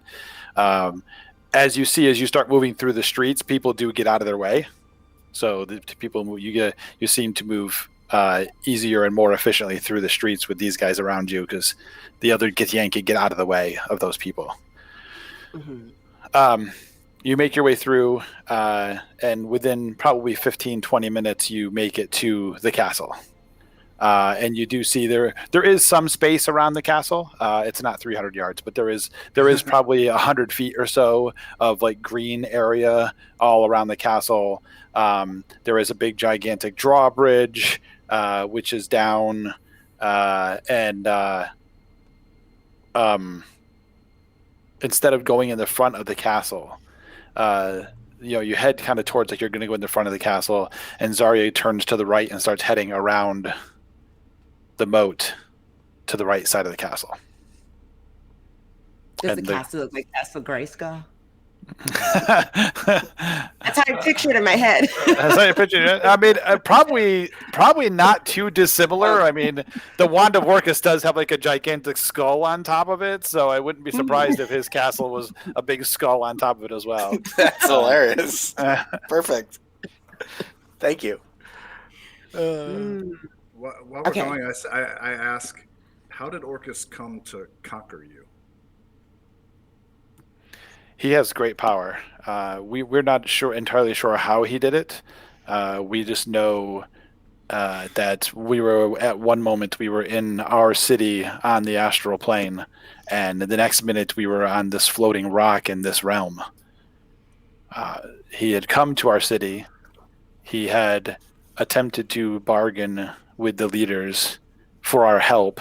When they told him no, he left, came back with that queen, and within a short period of time had taken control. So when we destroy this heart, your city goes back to the astral plane. The people do. I believe so. I believe the city and the people will go back. So this is your city? This was ours. Yes, it literally was removed from our plane and put here. Most of these people you see milling about, I mean, they know they're somewhere not where they were supposed to be, but they're just normal Githyanki. They are not warriors. They are not. So, what happens to this plane and the dragons who once dominated it when we destroy the heart? I assume it will go back to normal. Once Orcus is removed from here and the heart is gone, I assume this realm will go back to normal. And they will still be alive in their realm. I would think so. This is if they're truly from here, I would think that's. And why didn't you guys ever try to destroy their heart yourself again? That is not my place. What this is. I do not have the magic to do this. What makes you think that we do? I don't know. I assume you do. You are great adventurers. I assume you have capabilities of performing feats of miracles. And you've lived this long. This heart you're talking about, is it like a metaphorical heart, like a giant red ruby, or is it a heart? Oh, it is metaphorically a heart, yes. Oh, okay. I visualized a big human heart, like in the bowels of like a castle, like scary, like beating. I visualized. If Art had a 3D terrain, if Art had an actual 3D heart that he could have put in, that would have happened. I would have done that. Yes. like with aorta and everything. Yeah. Well, she's making a lot of assumptions and putting a lot of hopes on us and what we have. Stop looking at our tethers. So they take you around to the right side of the castle, towards like the back right side of the castle, and she takes a left turn and looks like she's going to walk straight into the moat, headed towards the castle. And as she does, she walks just above the water and crosses, and they seem to lead you guys in that general direction as well. What, are we going to swim across, or are we going to walk on water too? I just follow. Okay. And same thing happens. Carbike steps out, and you just walk. There seems to be some sort of a magical bridge right here in this back corner. It leads you over to a part of the wall, and she goes over and she starts to wave her hand around. Corby, give me an insight check.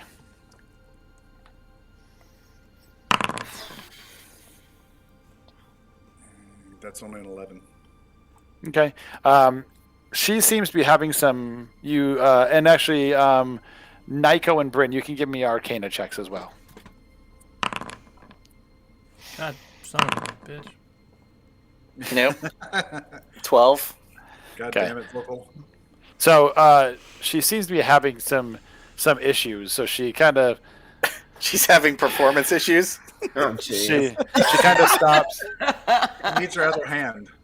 She kind of stops for a moment, tries to start again and stops again. Yeah.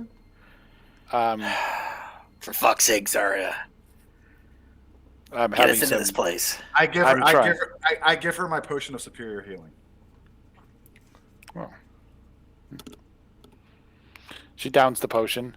You can see like her shoulder like physically repairs itself, and she's like, okay. And she begins waving both of her hands, and a doorway appears. And she kind of puts her hand on it and pushes it, and the door opens in. It makes a really loud squeaking sound, like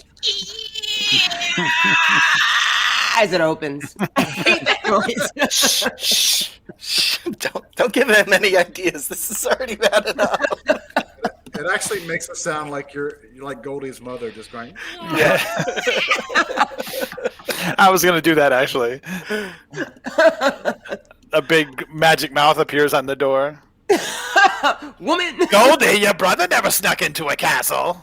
God, we're gonna kill the heart, Mom! Ignore me, I'm just having flashbacks. All right. There goes my potion Well, of she was superior like healing. jump on Korbog. I jump on Korbog's back again. Yeah, so she takes you down below. You keep going down a couple levels, what seems like a couple of levels. She takes you through into this room. There are more Githyanki in this room. They're looking at you guys quite oddly. A couple actually start to go for their swords, but then realize that you're surrounded by other Githyanki that have their swords, and they kind of stop. And you guys travel through. You come into this like 20-foot wide hallway, which seems to go down about 50 feet or so, and end in a set of gigantic metal double doors. She gets you down to the end of the hallway. She's like, the heart isn't here. After you. She grabs a hold of one of the rings and pulls with all of her might, and the door starts to slowly start to open. I'll help once they start to open. Okay. And you push the doors open,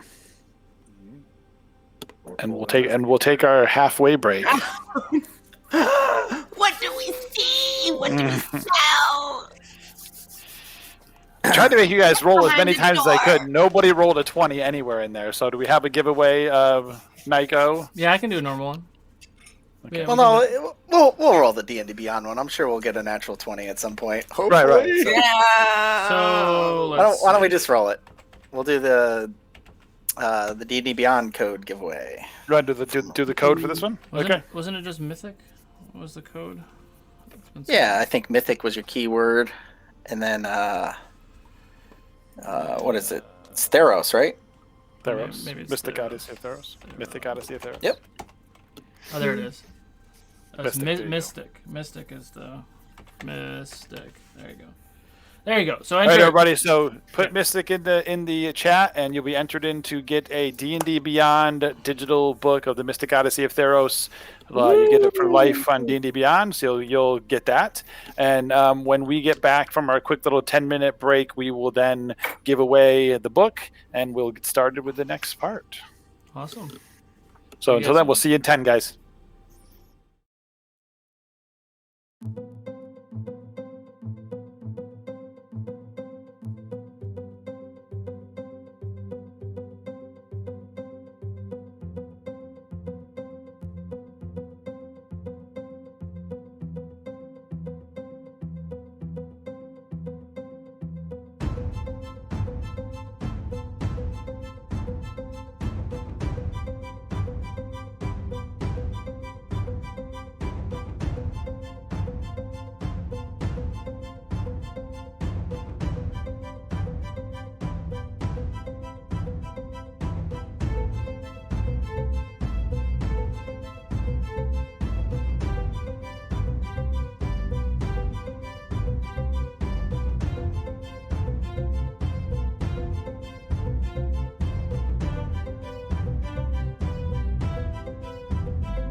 All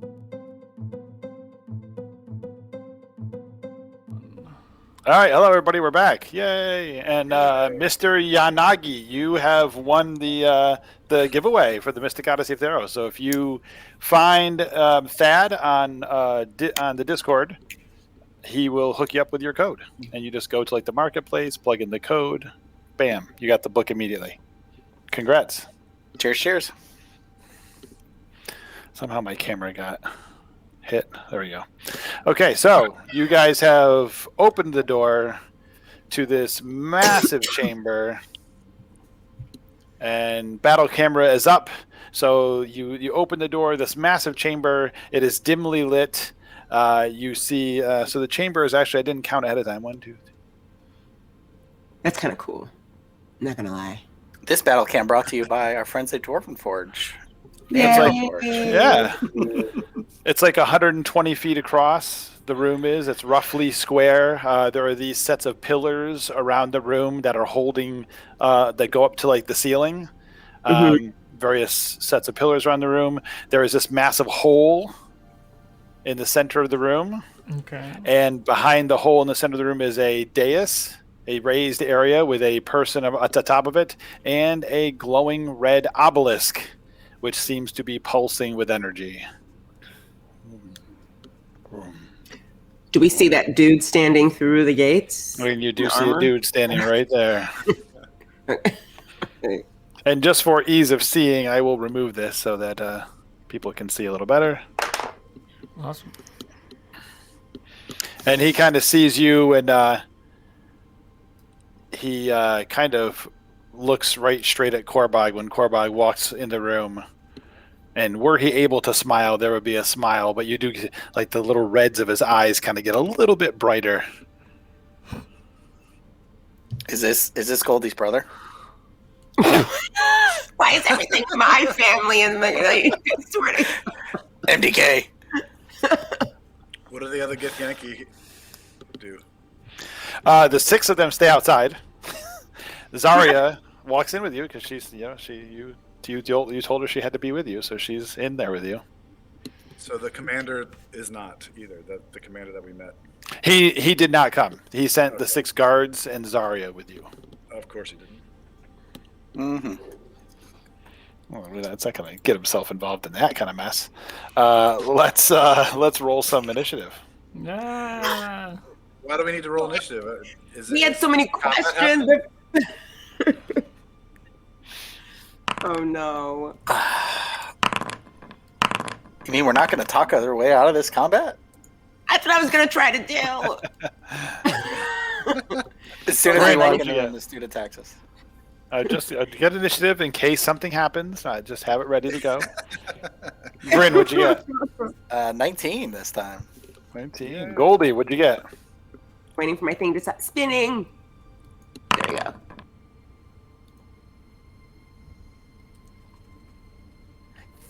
But I have an advantage on initiative, so I will be rolling again. I just realized that after like 400 games. I was going to say, you haven't done that the entire time. I don't want to talk about it. Oh, there we go. That's what you deserve. Oh, 13. Okay, Nico, what'd you get on your initiative? 12. 12. I love it. Korbog, what'd you get? 11. Okay, let's see. Okay, so you just walk in this room, massive chamber, dimly lit. There is red energy flowing from this obelisk in the back that's pulsing, this pulsing red energy.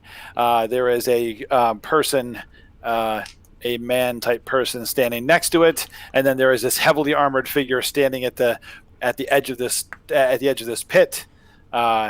And he stands there, and like I said, his eyes, his face is inky blackness. You just see these 2 red eyes, kind of, and they get a little bit more of a glow when Korbog walks in the room. And Bryn, it is your turn. What would you like to do?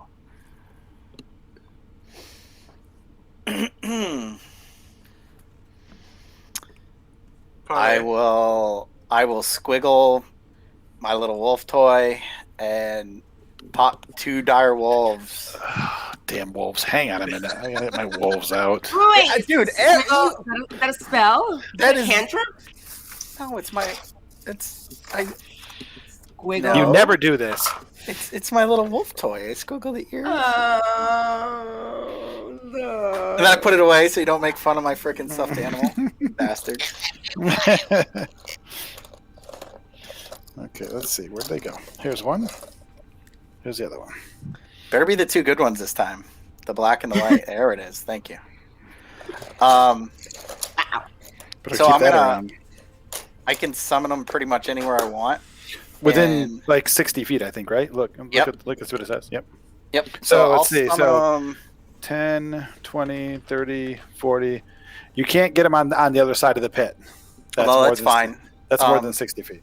I want to put them on the Death Knight, but allow like room for exactly Korbog to pop up in melee combat Wait, Death Knight? What?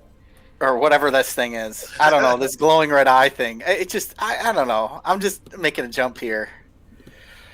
That dude doesn't look friendly. He does not look friendly.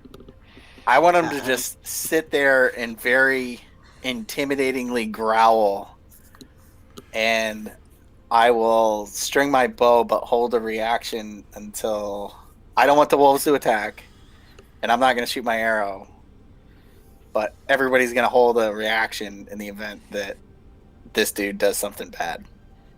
Okay. Goldie, it is your turn.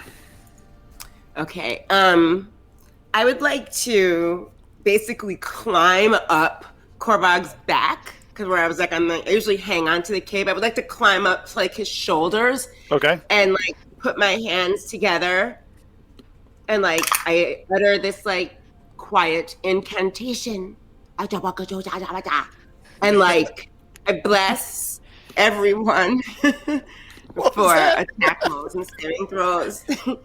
And then I yell out at the guy, "Who are you?" Like right in Korbog's ear.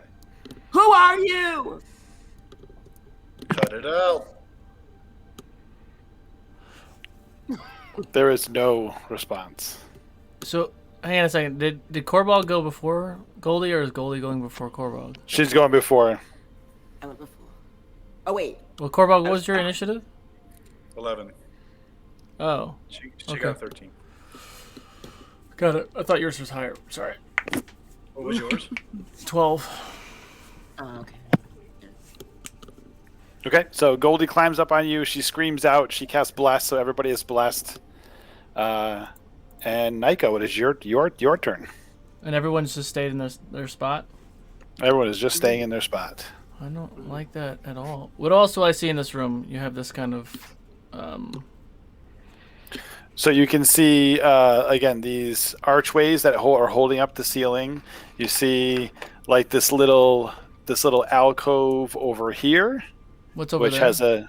has a mirror of it on this side as well. There's another little alcove. You can see some sort of a gem or something over there,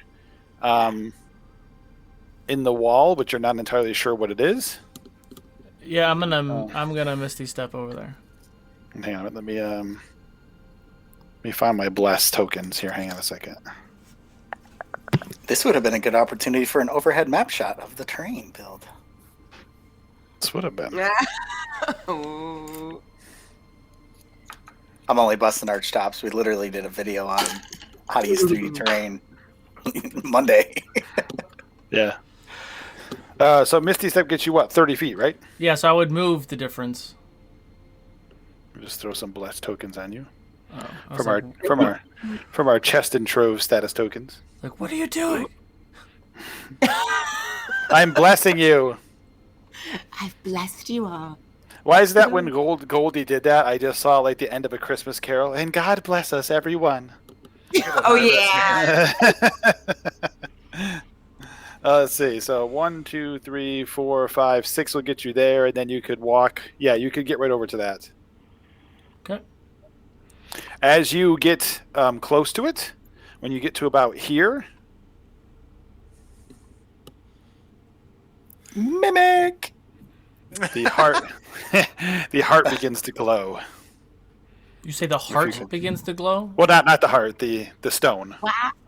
The stone begins to glow. Words, Art. Words. I'm Sorry. here for the art. Yeah, sorry. The stone begins to glow, not the heart. The heart's on the center over there. Guys, I figured it out. We're fucked. Okay.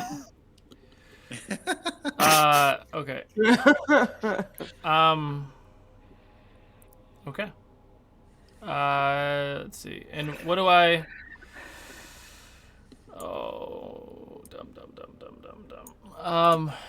It just lights up. Does the other one across the way light up too? You take a look over. It is not lit up. And there's someone standing up there, right?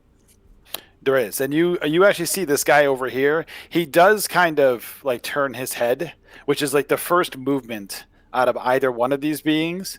He kind of turns his head and looks at you over there by the stone. Cool. So when I pop 2 dire wolves next to the armored person, no reaction whatsoever. Nope. Not even a movement. Question: Is not he even in the slightest. Is he Githyanki? Neither one of them are Githyanki. I'm going to. So you can't see this guy here. You can't see him at all inside his armor. This guy looks like maybe at one time he was Githyanki, but he is no more. I still look like the Githyanki guard with the bloodied throat. I'm going to. I saw him see me, right? So like I'm not hiding. I'm gonna grab my throat with my eyes in big and point at him and point at my friends to try to tell him to watch out for them. Give me a deception check. I will. You have advantage, or not advantage, extra D4. Don't fuck me, Vorpal. No, because deception's a skill check. It's not. Oh, hang on. That would be guidance that would do that. But you were blessed by a bard, I think. Or inspired by a bard. Were you not? What's that? Yeah, he inspired himself, yeah. Yeah. Well, no, I also have the, the fuck is it?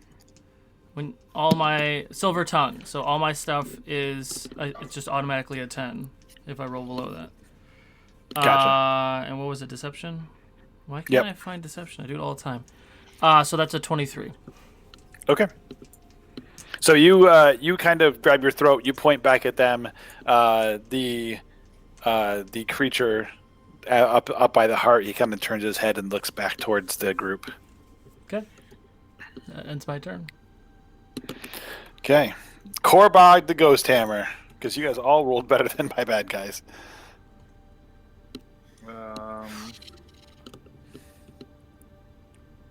I'm going to go to the other alcove. Okay. I'm just gonna move toward it. Okay. You're gonna make me change my whole picture here, aren't you? Mm-hmm. Yep. Oh, cool. Let me just adjust my camera view here just so that we get a little better of a view of what's happening here. Wow. Oh, so that's a big hole, right? That just drops into nothingness. As far as you can tell. So Korbog 1, 2, 3, 4, 5, 6 gets you to here.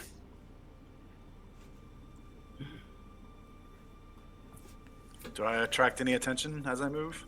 Let's see. Give me a insight check. 16. You see nothing. No sort of movement. I keep going over to this alcove. Taking your action and move over to the alcove? Yep. And as you get to about right here, the stone lights up.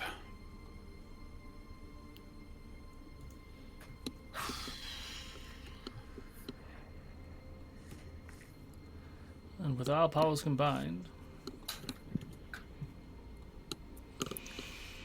I don't know what to do. Okay, next. Bryn. Next is them. Next is them.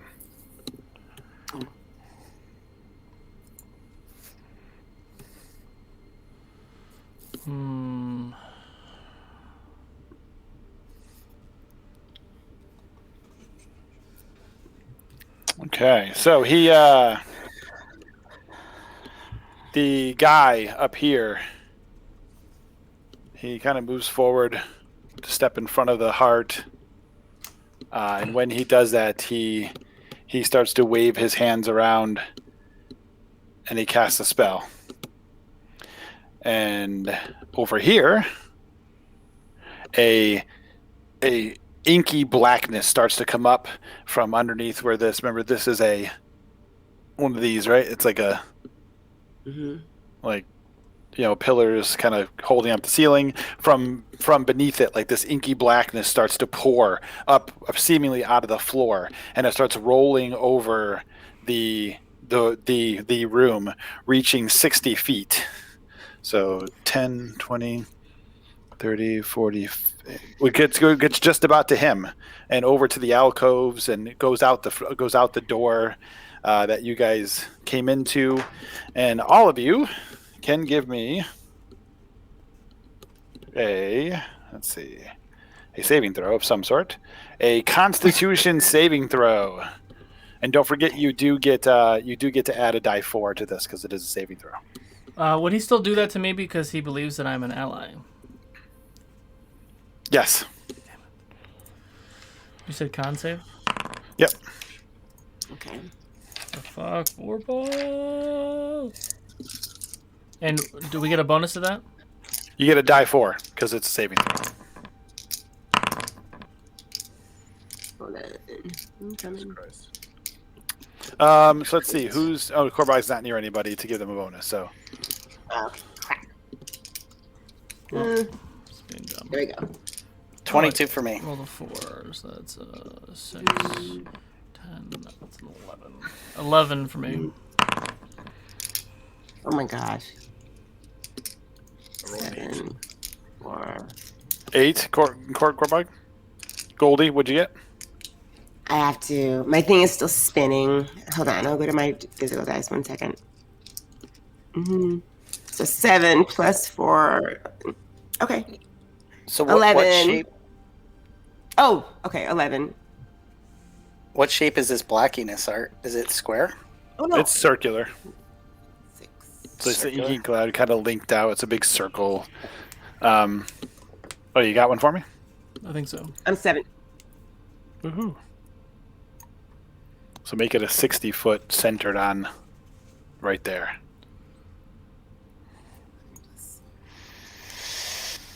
But that gets Korbog and me in it?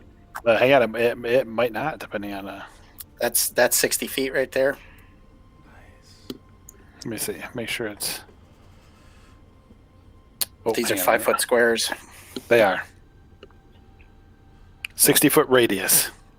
Oh, Oh, that's 60-foot diameter. radius. that's the whole. diameter. That's the whole room. That's the Yeah. whole room. Awesome. Can we tell with that inky blue? Is it like gaseous or is it like liquid? It looks gaseous, but it's not. Like, it doesn't. Like, you can actually kind of feel it touch you as it like engulfs all of you. You can feel it, and then as it goes around and engulfs the entire room, then it kind of gets sucked right back in and pulled down into the floor, and it's gone. Those who failed the saving throw which is all of you except Bryn, take I got 37. 17. Oh, you got a 17? Okay, so you also made it. So Korbag and Nyko take 37 points in necrotic damage, and Bryn and Goldie take 18 points in necrotic damage. Oh my god. So something we did triggered that thing to come out? Or No. he's just- This guy up here, he obviously cast a spell. Jackass. His hand started waving, and then this inky came up out of the floor and engulfed the room. So as soon as he did that, I would have taken a shot with my bow. Okay. At who? At the Death Knight? No, at the guy who cast the spell. Okay.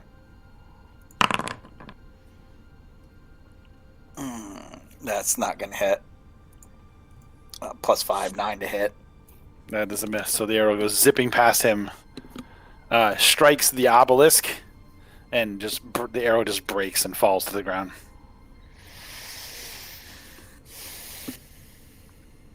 Just one shot? That's it? Yep. Well, it's reaction, yeah. Yep. Okay. So the other guy goes. That's how that works, right? A held action is just with a bow. It's Well, a reaction. it gives you a standard. You use a reaction to get your standard action on a different. So if you were taking the attack action, you would get 2 shots if you have the extra okay. attack. Yep, you're right. Sorry. Oh, no. Fantastic. No. Love it. Okay, so let's just slide this camera view down just a little bit so I can get by the doorway a little bit better. There we go, so I can see you guys. As this guy strides right away from the wolves so they can make an opportunity attack.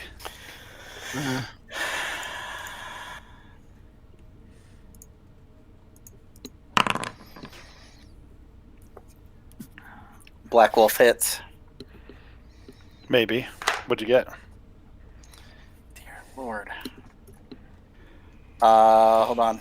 I don't know what to do. Too many things going on. They get a +5 to hit, so a 24. Yep, so Don't they as have the... advantage? Oh, with pack tactics. Yeah, you're right. So one more time. Thank you. So 24 on the Black Wolf and a 19 on the White Wolf. Okay, so the White Wolf misses completely. The Black Wolf looks like he's about to sink his teeth into him, and the sword comes down and parries his mouth out of the way. As he strides right past him, walks up to you, Bryn, and decides he is upset with you. Oh boy. As he swings his S word at you three times. Does a 20 hit? Yeah. Okay, so he hits you three times. Again, not a sound is made other than his sword like slashing off you. Even like his armor, like you can hear like the armor like shuffling against itself, but you don't hear anything from him. It's eerily quiet. Each hit does 10 points of slashing damage. All right.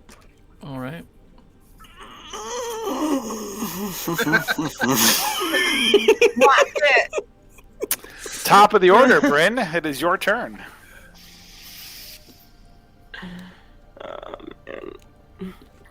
Hope somebody Okay has then. healing.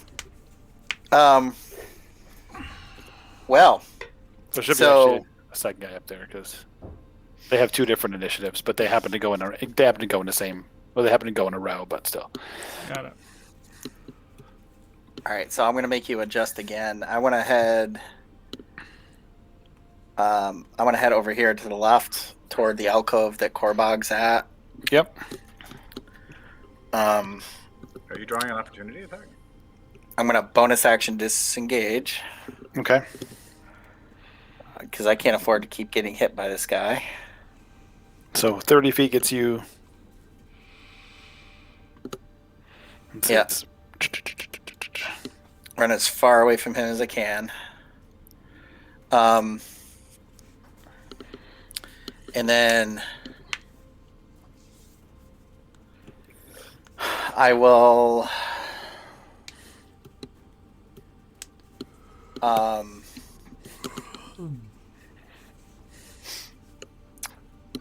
take a shot at the guy up on the pillar. Yeah, up here. Back Yep. here. Okay. Yeah. Sorry, I should have said this beforehand. I'm gonna take a arcane shot. So not with. My God, come on, Thad, put your shit together. I'm not gonna use my ability the sharpshooter ability. Sharpshooter. Yep. But I'm gonna take an arcane shot and try a banishing arrow against this guy. Okay. So that roll 9 + 12, 21 to hit him. Okay. It does hit him. Okay, perfect. So he's gonna take just the 1d6. So he's going to take 8 points of damage, and he has to make a charisma saving throw. Does an 11 make it? It does not. DC 15. It does. So he is banished. No, it does. So the arrow hits him, and you see him start to like flicker, like maybe he was going to blink out, and he stands there.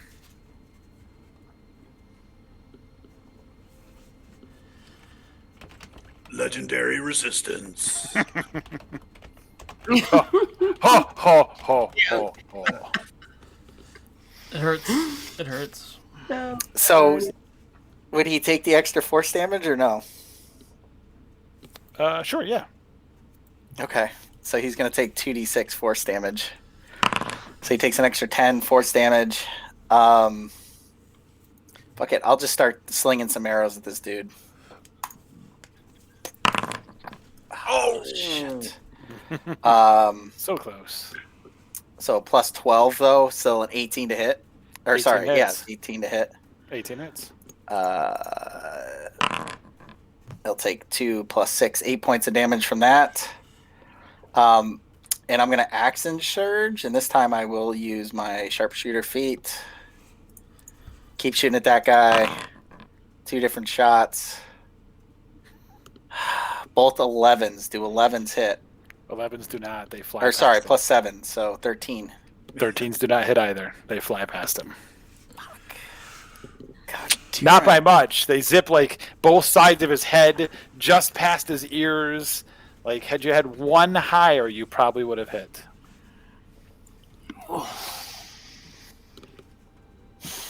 Okay, so that's my turn. I'm going to send the Black Wolf to attack him. Okay.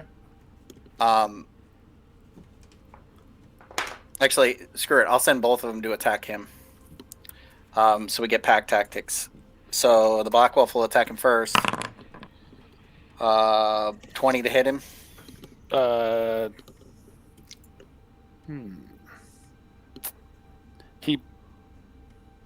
He parries that one. Okay. Parries it out of the way. White Wolf.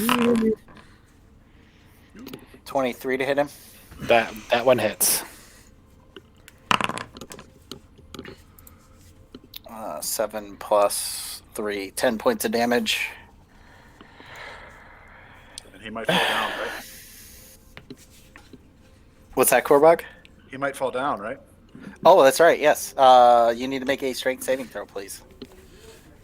Glad somebody remembers how to play my character. I just know how to play wolves. That's Yes. How about an 11? That fails. So he Jeez, is knocked prone. Knocked him prone. Way to go, So this White guy Wolf. struts up there like he's all badass, and then a wolf comes up and knocks him down. Oh no. And that's my turn. Okay, Goldie. So Goldie, Yeah. you have these two wolves in your face, and this gigantic armored dude who's standing right in front of you. Actually, hang on a minute before you go. Mm-hmm. Someone has legendary How? actions, and they plan on using them. So let me use those first. legendary action. You already used your legendary resistance bullshit. Now you're going to use a legendary action? Yeah, the legendary resistance don't cost anything but just resisting, which is I think fun. we're fighting a lich here. Korbog. Bitch!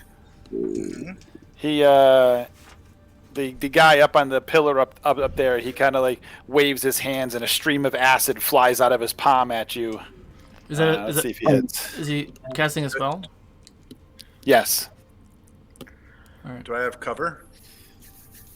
I'll give you cover. I'll give you some partial cover for a +2. Do I know what he's casting?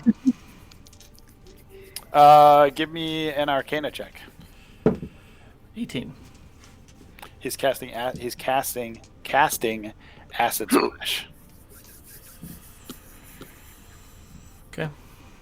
It's a cantrip. Yeah. It is a cantrip. Save it. That's what he That's can what I'm cast as his legendary actions, allow him to cast a cantrip. And he misses horribly as the acid it strikes that wall, like that little edge that's right there. That's like next to you. The acid hits the wall. You can see it like dissolving some of the stone. I say, don't worry, my friend. I see you. And I, you, Oh. Goldie. Now it's your turn. Yes. All right. So Do some shit, kid. the standing closest to me is that armored dude.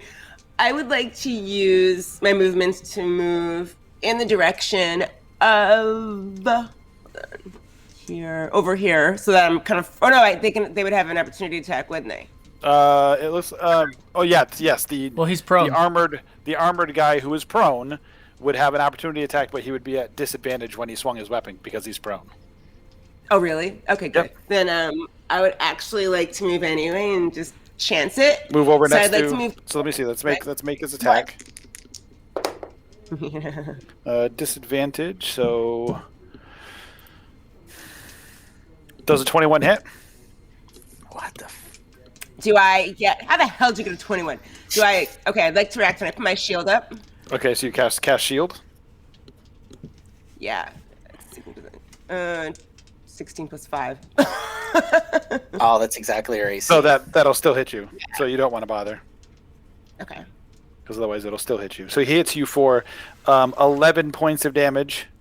What the frick? Okay. And as he does that too, as he hits you for that, like he slashes you for 11 points, and some more of that like inky darkness comes off of his blade, and it gets into the wound that he just slashed, and you take an extra 18 points of necrotic damage. What the shit?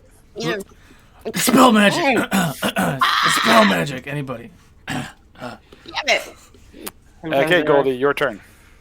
All right. She gets knocked back and she like holds her side where it was slashed, and she's like, I told you to answer me, you metal monster. And she would like to cast at 5th level. She's really angry. She would like to cast Chromatic Orb at 5th level, doing fire damage, which means that I can add a 1d4 plus 4. So she's doing 7d8 damage plus If she hits. 1d4. You got to hit first. You got to roll to hit. If she hits. If she hits. Let's see. Oh, does a 12 hit? You got a 12 total. Of course did you- it doesn't. Did you add your die 4? 16? Does the 16 No, hit? you have to roll the die 4 though. I gotta remember God. this. I forgot it's not plus 4. All right, hold on. Are you kidding me right now? 5. A 13 does Okay. not hit. Do you want to be inspired? Yes, I'd love to be inspired. So roll that again. D8? No, you just re-roll the attack roll. You get 1 inspiration. Okay. Yeah, I do. Okay. Oh, we're back Nothing to is that from Art's World. Yeah. Sure, why not? Cool. No, just re-roll the die 20. Goldie. Okay. So now, What is going on? so you fire this chromatic orb, and this ball of fire kind of shoots out of your hand. It goes over and zips past the big armored guy, and hits the wall behind him. I'm hungry. What can I say? Oh, God. And she's holding her side like, I can't believe this. Maiko, it's your turn. Bonus action, unsettling words. I'm really tired of this tin can. I need him to make a con save. And What's the range on that? 60 feet. Yeah, you got plenty of range. Okay. Con save? No, what was it? Con save? Con save with a -8 on your con save. I rolled an 8. Oh, -8. That's not going to be good. Does a 5 make it? It does not. Oh wait, hang on a minute. Oh. It's a magic thing, right? Yes. He has advantage on his. Does a 12 make it? No. Well, damn. Okay. So that's 4th level heat metal. He takes What, you think because he's got gigantic metal plate mail armor that he's wearing metal or something? I mean, Of course. He takes 21 points of fire damage, and he has disadvantage on ability checks and attack rolls. Sweet. And I'm gonna concentrate on that. Hey, we're gonna put a little. You've been buffed, bitch. We'll put one of those on him. Yeah, exactly. He is En Fuego. So yeah, so you guys see Nico from over there. He kind of waves his hand towards this guy, and all of a sudden his armor starts to glow like red hot, like it looks like it's almost being forged again. But it's on his body at the time when it's being forged again, and you can see whatever is beneath it because it's just to you guys like this inky blackness. There is smoke like coming out from, but he does not seem to be phased. Like he doesn't react. He seems to be taking damage, but he doesn't react. Interesting. Is there a way I can like duck into this alcove so dude can't see me?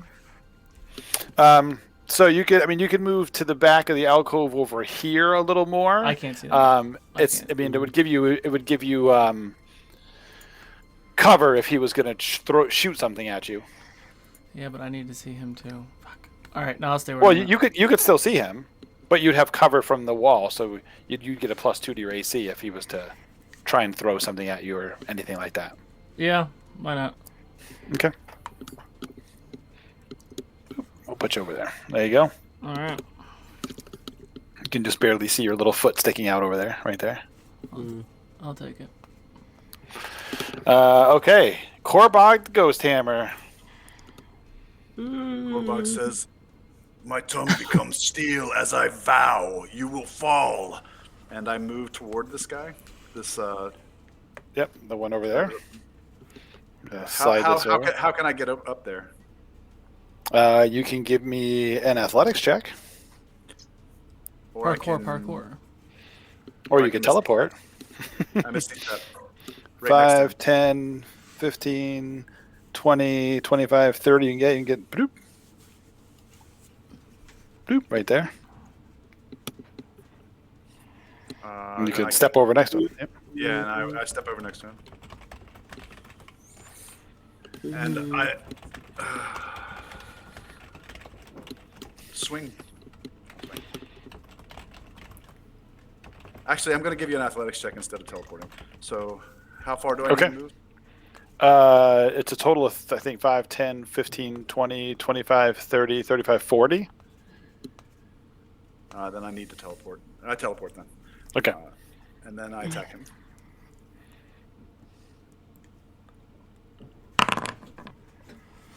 $26. That's going to hit.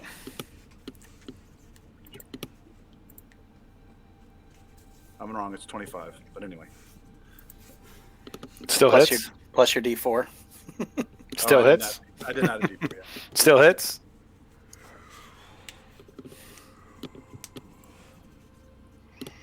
And I smite him. Is he undead? He is, in fact, an undead creature. Oh. Great. Look at that. That's a great roll. Do you get to re-roll those or anything for? I do.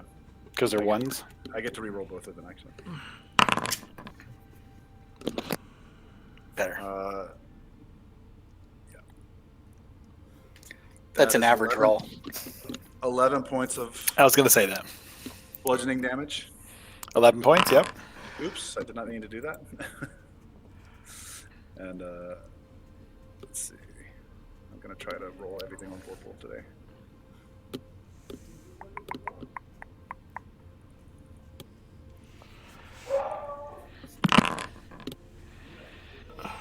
And he can have 30 more radiant damage. Take that. Ow. Fiend. Ow. Okay.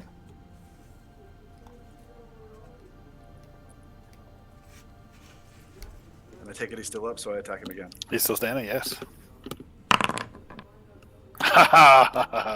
Almost. Oh my god. That's still a 15. 15 hits. Doesn't have a great AC, this one doesn't. Yeah. That's another average roll for 12 damage. Okay. You will fall this day. And I smite him again I thought that might be coming. for 26 more radiant damage. Ouch. Damn. Yeah. You tickled. Ouch. So yeah, your 2 strikes. You drop the hammer down on him twice. There are big flashes of light. He does not seem to like either one of them, but he's still standing in front of you. And I bring the hammer back, but it's not my turn anymore. Okay. It is, however, his turn. Yeah. Bring it, Scruffy. He steps over here. And he casts a thunder wave. Give me a con saving throw, Korbog. Nah, I counterspell. I say no! And the spell is canceled. Oh. Beat me. Yeah, you don't want to fall into this black hole. You beat me to it. I was about to do something. You will not escape that easily, coward. That doesn't make me very happy. That was mean. I'm happy about it. I'm very happy. All right. Someone else's turn. The knight is going to be going. However, before he goes, our friend is going to take his legendary action. As he tries to reach they're out. coming for you, Art. They're coming for me. As he's going to try and reach out and touch Korbog. Bad touch. Probably. Korbog does a 19 hit.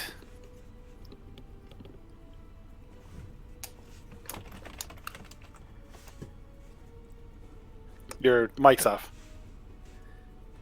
I said yes because I can't do anything about it. That's right. Wait, Okay. is he doing a spell? Nope, he's just touching him. Give me a con saving throw.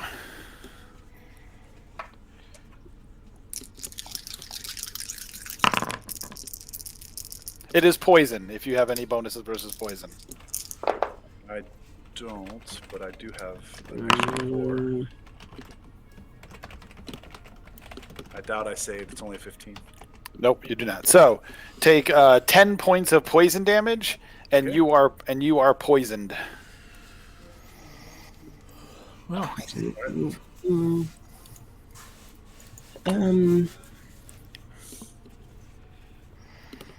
And then his knight friend's turn.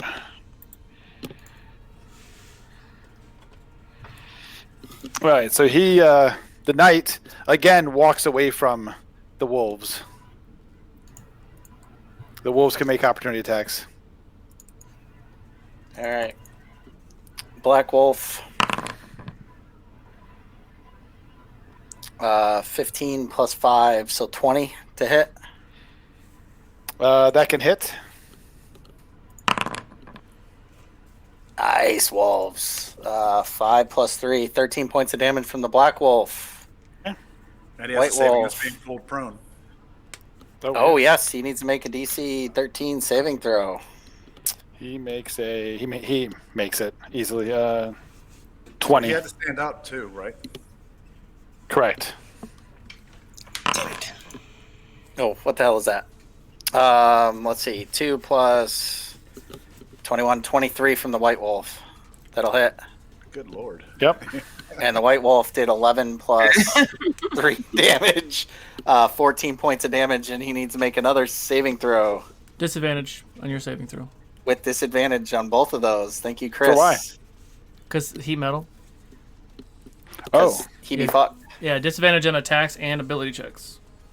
gotcha. That's not saving throws. Oh, you're right. That's not saving throws. Well, it's not a saving throw though. Anyway, the prone is a Oh, it's ability. it's a strength check, I think, isn't it? No, it's a strength saving throw. Is or it? saving throws. Hold on. Yeah, it says succeed on a DC 13 strength saving throw or be Okay. knocked prone. Yeah, okay. so you have regular rolls. Right. So he made both those then. We'll poop on Okay. you. Awesome sauce. But he took a bunch of damage. Yes. He walks over. Let me take that off of him.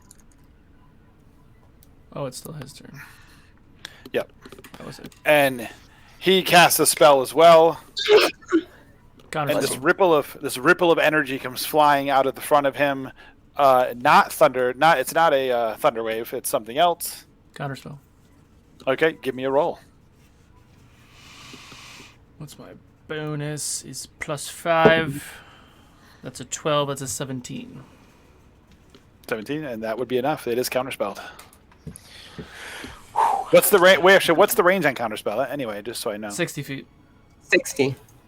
Let's see if you're within 60 feet. Hang on. Oh. 10, 20, or 10, 20, 30, 40, 50. You are not within 60 feet. That's fair. Can I counterspell? Yes. You have counterspell? Yeah, I do. You can make the check if you want. Okay. Come on. If you want. This is going to hurt. If you want. Otherwise. That's what I like to see. That's good. Son of a bitch. What? Both of you give me Constitution saving throws. Oh my god. Oh my god. Oh no. Can I? Okay. All right. Acted over here, mine is spinning. 21 for me. So, Alicia, if you add them to your dice, you got to add them. If you add them to your hotbar, then you don't have to worry about the spinny thing every time. Oh, okay. Don't do them out of your dice tray. Do them out of the hotbar. So 21. toggle them on. 26. No, wait, 21 plus 4, 26. Okay. So both of you take... Oh, that was a shitty roll. Take 13... So half of that. So 6 thunder damage. Oh my god. My god. That is terrible. That's awful. 6 thunder and 3 radiant, because I rolled that poorly on 10 die 6. I have resistance against radiant damage. So you take no radiant. So 6 You're total both for you. Pushed 5 feet. All right. So, but I still take the 6, right? Yes. But I just Yep. don't take the extra 3. Okay. I think they're trying to get us into the... Oh, we lost Sims. Okay. I think they're trying to get us into this black hole of death. I think so. So, but was the Black Hole of Death only created because Art ran out of floor pieces? No. No. Bryn, it is your turn. Okay, so he just did me a favor. Oh, but one of the questions I was going to ask, did this orb, when Korbog left it, did it stop glowing? Yes, actually, thank you. Well, I'm going to run over there anyway. So, Okay, good. I just wanted to understand like the mechanics of what was happening in the room. So... Oh, and actually, hang on. Before you go, hang on. The other guy will do a legendary action again. He's already done one this round. Oh, yeah, he gets 3. Yeah, you can do 3. It depending on the character. Shit. Usually it's 3, if I remember. Let me just look at this spell really quick. So I Yeah, know it's what only it me does. who has characters that do 5 legendary actions in a round. Well, you That's have just to mean. do it depending on the group, right? Yeah. But we only have 4 people in this party, so... Well, Korbog. 3.5. Give me a strength saving throw. Is he casting a spell? He is. The guy up by the... Do I know what it is? Give me an Arcana check. Fuck you. 10. I haven't rolled over You have 10 no with Vorpal at all today. I'm not using Vorpal anymore. Vorpal You jail. have no idea what it is. Vorpal jail. What'd you get, Korbog? Hold on. I got a... Crap. 22. That would be enough. So he kind of pushed his hands towards you, and this shaft of air came shooting out. It hits you in the chest, and you can feel like he was trying to push you away from him, but you managed to stand fast. Okay, Bryn, it's your turn. I say, witness, death has come for you finally. I'm gonna scream, Goldie, spread out, and Korbog, throw that fucker in the hole, and I'm gonna run I'm going to run over here, making sure that I'm within 60 feet of the dude that Korbog's engaged with. Okay, you are. And I'm going to cast Darkness on one of something that he is carrying. The thing The that darkness is on an area, isn't it? It's a point that I choose within range. Right. So And not an object. It's a point in space. Okay, so I will cast Darkness. on the metal dude or the other guy?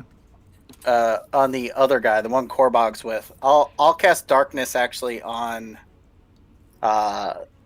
centered right on the heart. Okay, and it's a 20-foot radius, correct? 15. That's the right thing you have, yeah. Those Woods Kids spell effects are cool. Boom. Darkness. Even though it doesn't look like darkness, but it is darkness. Just so you know, Art, since you have them, don't hang them up on the wall. I actually put nails on the wall to hang all those spell effects, Yep. and they warp really easily. They got misshapen. Yeah, I was super angry. That's a good point. Cool. Cool. Yellow darkness. My old friend. Really? And Yellow darkness, my old friend. Korbog's life is going to end. No. I want to. I think that's all I can do. Actually, you know what? I'll go ahead and do a bonus action, and I'll do a I'll do a bonus action second wind. I'll roll it off screen. Okay. But I'll have the wolves. Both of the wolves come right here, and I want to block Goldie completely from this guy. Like I want the wolves so that he can't just get through. Try to cover my buddy's butt here. And this is more of a question. Can I have the wolves attempt to grapple him as opposed to attack him? Sure. Yeah, they could like bite onto him and try and hold him still. I don't see why not. So why don't we do that? So with these guys, how would I roll that? Just like a normal +5 to hit on an attack? It's still a normal attack roll. They still get to bite, and so they still get to bite and deal damage. Oh, they do. Okay.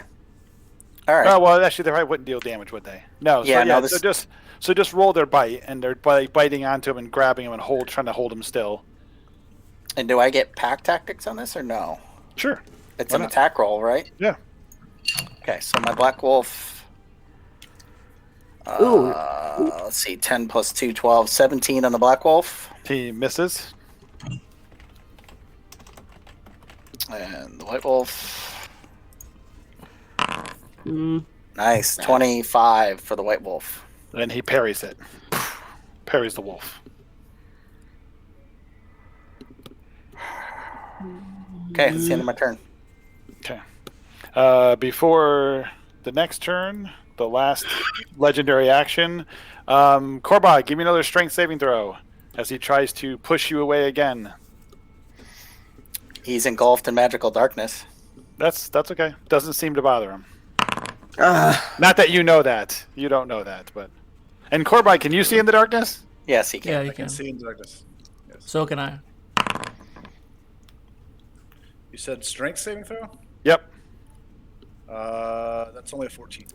Okay, so Korbog gets pushed off this little pedestal and into the pit. Featherfall. No! Casting Featherfall is reaction. Okay. You can feather fall him. Feather. I'm gonna- That just Is he, means like, it's like in the slow leg? motion falling into the pit. Well, it right? gives him a Still chance to falling. do something, is what it does. Well, he just defends. Yeah. He descends 60 feet slowly in the turn. Typically, when you're Can I? cast off of an edge, you get to do something anyway. But I guess that doesn't happen here. So wait. Okay. So Oh. Korbog, Oh. you are knocked down into this little area. Oh, cool. That's so cool. And you float down nice and safely because of your feather fall. However, out from behind this table over here, Oh, what is that thing? An Oat-U comes climbing out from behind the table. No. However, it's not his turn, so he doesn't get to go yet. So, Goldie, it's your turn. Disaster. So Goldie sees Korbog fall and she screams, Korbog! And I guess he fell, but she was going to try to cast Levitate, but I guess he cast Featherfall and he canceled her out, so she didn't get to cast Levitate. The dude that's the Tin Man that's still standing there, she turns her attention to him. I think I'm going to try again to cast. First, I think, can I cast my bonus action first? Yeah, you can do a minute, whatever you're at. Just remember, if you're going to cast 2 spells in a turn, one of them has to be a cantrip. Question, Goldie. What's the range on that? On which one? The levitate. On Levitate, it is 60 feet. So technically, if he fell down a hole that's 60 feet, couldn't you levitate him out of the hole? She could. Couldn't I? Could I do that, Art? Well, right now you can't see him. You could go over to the edge and go try and look down there if you wanted to, instead of whatever you're doing. Yes. But if I move, doesn't dude get an opportunity to attack on me? No, he doesn't, because he's not adjacent to you. The wolves are. The wolves have positioned themselves so they are between you and him. Okay, then you know what? I will do that. Good job, Bryn. You thought ahead. Try it. I'd like to move. We're gonna try it. I'd like to move closer, maybe over here. Wait, move my cursor over here more. Okay. Way over here. And I'd like to attempt as soon as I see Korbog fall, I would like to cast Levitate. What is going on with my board? Well, now if you stay over, if you get over to the edge where you can look down in there, you could then cast Levitate on him. And I would try to cast Levitate. And I guess it just says con 16, so He wouldn't have to save if he can just fail to save if he wants to. Okay. So you can look over the edge and you can see that garbage area down there with that big monster with tentacles on it that's crawling out from behind a table. Oh my god! So it's literally just like a pit in the floor. It is. It's a pit in the floor. It goes down 30 feet. So Goldie's looking over tentatively oh my god, and she sees that big monster with all the teeth, and she's like, don't move, and she leans forward with her hands, and her hands are shaking, and attempts to pull Korbog out of the hole with Levitate. Let me look up Levitate here.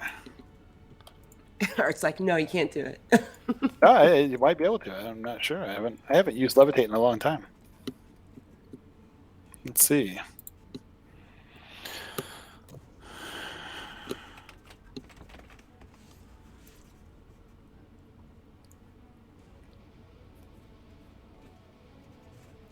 Yeah, so Korbog, you are attempting to be lifted off the ground, obviously by Goldie. Do you wish to be allowed to be moved off the ground? Yes, I do. Okay, so she levitates you up 20 feet, which is as far as she can levitate you in one turn. I just almost pulled my headset out. Let me grab a... Okay. They're pulling out all sorts of wonky spells today.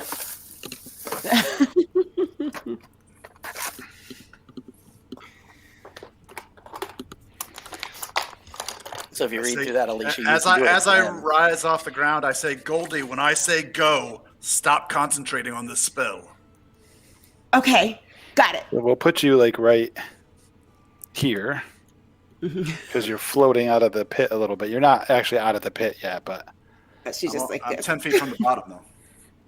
Right. I'm 20 feet from the bottom, though. Correct. 10 feet from the top.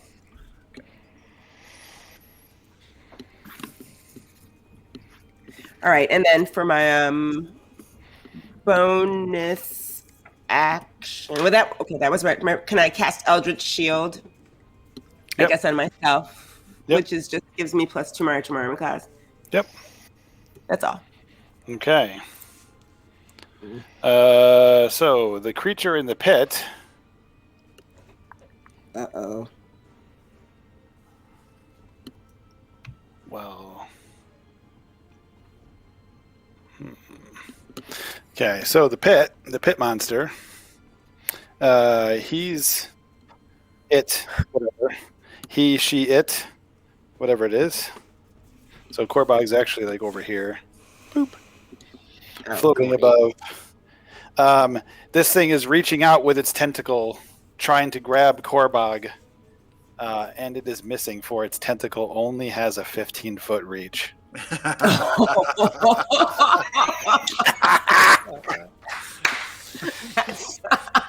Art sounds so pissed. You're breaking your shit.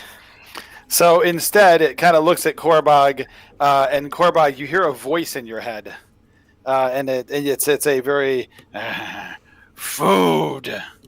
And give me a wisdom saving throw. Come on. Yeah, you're good. You're good. Ooh, Good. It was a dang. very poor saving throw, as it tried to hold person you, Oh. because it is a Neo Atyug. Whoa.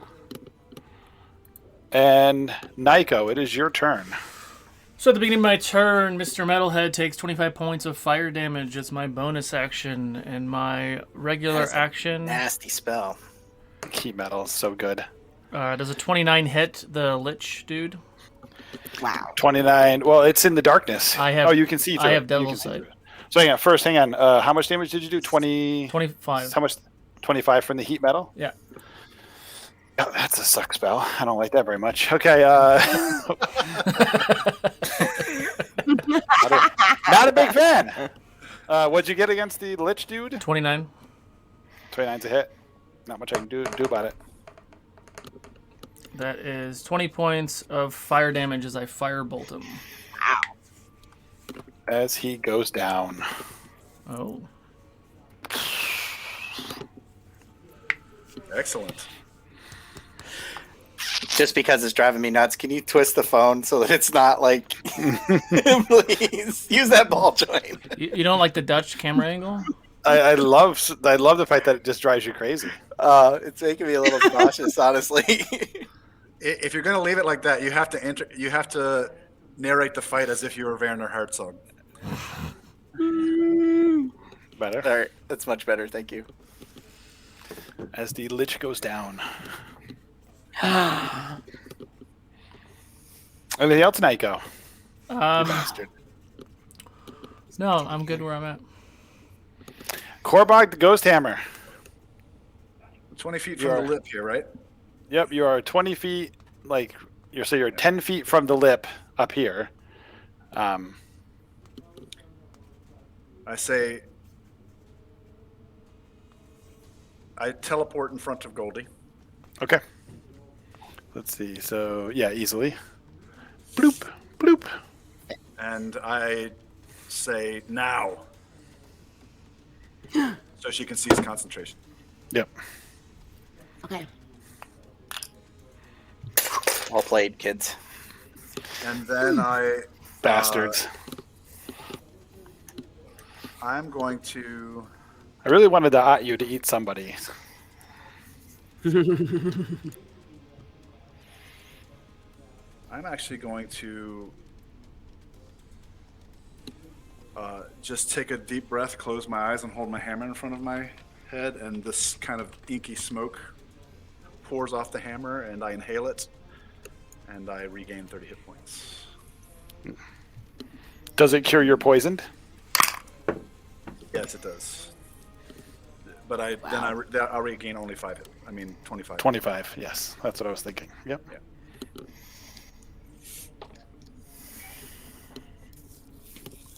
And then I open my eyes and I look at the knight and I say, come. The end awaits you here too.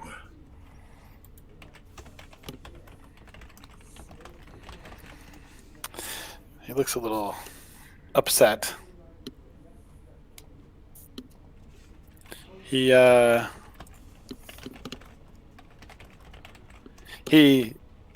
It's his turn. He reaches up underneath his chest piece and kind of pulls out what looks like a flaming heart. It's actually beating, and there's like a glow from this flaming heart, and he throws it, and it lands Oh no. right here. Probably not more like right here. Yeah, right here. and it explodes into a ball of fire. Is it a spell? It is a spell. Well, Ooh. is it a spell? It's an ability. I don't think it's an actual spell, though. Yeah, you can't counterspell abilities. Yeah, it's an ability. It's not a spell.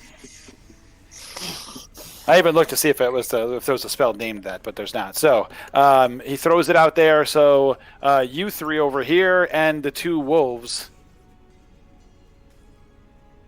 No, just this wolf, just the black wolf.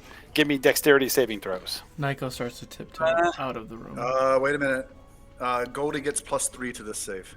Goldie doesn't get +3. And I also get +2, so +3 +2. Oh, actually, you know what? Hang on a minute. Hold. Goldie, Okay. the bless is no longer in effect because you were concentrating on levitation. Mm-hmm. Great.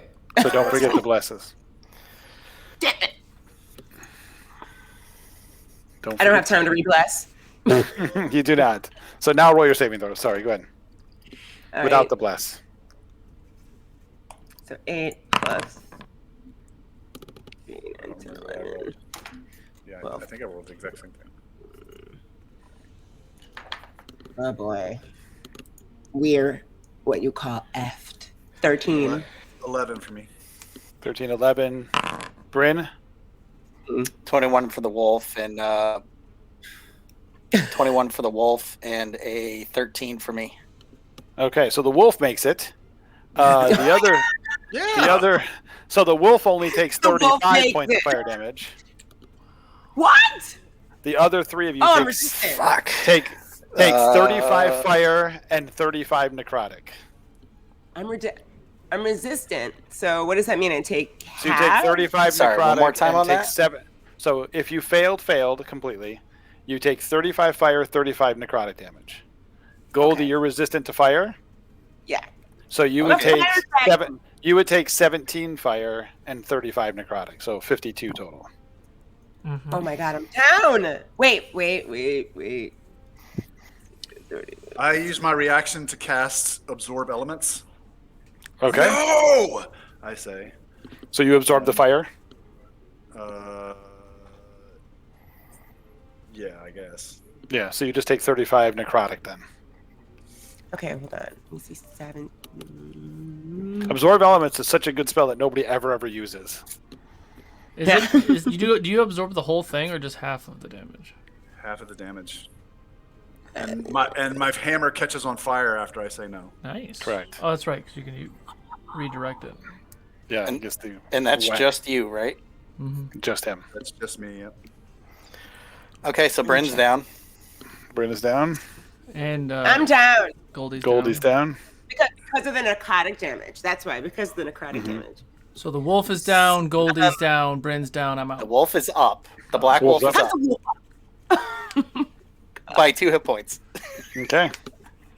Top of the order. Bryn, give me a death saving throw. You're cool. Oh, on principle, I do not add this die to my dice tray until it's time. So let me add it. Fuck you, you're cool, fuck you. Come on. Oh, Yeah, cute. that's a pass. Custom die made. Oh, I love Nice. it. For death saves. All right. Oh, I love it. What do you have to show that it's a 20? Do you have a special thing on it to show that it's a 20? Well, I mean, obviously the die is a 20, right? But No, Well, because a it- natural 20, you get to stand back up. oh yeah. There's a completely filled in art that's the natural I 20, gotcha. and then Okay. there's a completely filled in skull that's the natural one. One. Okay. Goldie, it is your turn. Give me a death save, Goldie. Okay, hold on. I'm going to try it too. Yeah, to search for death. There you go. That's a pass. You have saved as well. Okay. The monster down in the pit, very unhappy. It would have been his turn, but he would have been snacking on Korbug right now, but that doesn't get to. Nico, it's your turn. Oh, the darkness is gone, by the way. Oh, yeah, darkness is gone. Big Metalhead takes 15 points of fire damage. That was a bad roll for you this time. Yeah, there was a 1 and a 2 in there. That's terrible. And then I'm going to cast Healing Word on Goldie. What's the range on Healing Word? 60 feet. I think you should be able to reach 10, 20, 30, 40, 50. 60 feet falls just short. You have to move like 5 feet to get to her. Yeah, so I move 5 feet out. I'll do it and move 5 feet back in. She gets 8 points of healing. Michael goes back into his tiny hut alcove. Yeah. 2 steps forward, 2 steps back. I mean, you see how it's working out so well for you guys. Also, has the lich thing moved at all, or is he still just on the ground? No, he's on the ground. He has not moved. Okay. Then it's my turn. Korbog, the Ghost Hammer.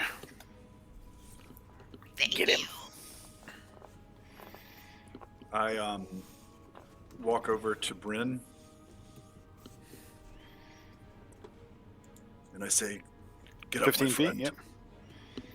I say, "Get up, my friend," and I just tap him on the shoulder, and he can have. Let's see. Oop, that's the wrong one. So sweet. Plus 2, 19 hit points. Thank you, sir. So you still have 15 feet of movement, Korbog. And then I take that last 15 feet to close the distance between me and the knight. I assumed. And then I say, "As I said, you fall today into darkness forever." And I vow of enmity him. Okay. I think that's what the fucked was on him anyway, right? Wasn't it? No. Didn't you already do that? No, I didn't. No, that was Solo's effect. Oh, that was That was Solo's his. effect. That was heat metal. That Yeah, was he's the heat double metal. fucked. Oh, Yeah, we need to get an extra token on there. Come on. I'm doing Come it. on. I'm doing it. I got it. Come We on. actually Right. need a token that says double fucked. We do. I should talk to him. I should ask him about that. So yeah, so you walk up and vow him. The Lich is dead. Wow. No more legendary actions now, Mr. Dungeon Master. Yeah. Don't poke the DM. Oh. Don't poke the DM, man. That. I'm surprised He goes that like Death Knight this. doesn't have legendary actions. The pit monster jumps 60 feet. I can't wait to DM. Art. I Boing. cannot wait to DM art. I imagine they set up this room so that the pit monster couldn't get out of his pit. They tried to throw people to him. Does it have a heart? He casts a spell, and his sword starts to glow with like this pink energy. He walks away from the wolves so the wolves can make their attack rolls. Knock him down. Knock him down. Woohoo. 21 to hit on the black wolf. He parries it. White wolf. Oh, my boy failed me this time. He's been tight the whole game. White wolf just totally snaps and misses. And he strolls up and he attacks Korbog. You will fail, I say. When did the NPCs get smart and stop trying to attack my wolves? This particular one just doesn't care. He's like, wolves, whatever. The first swing on Korbog is a 29.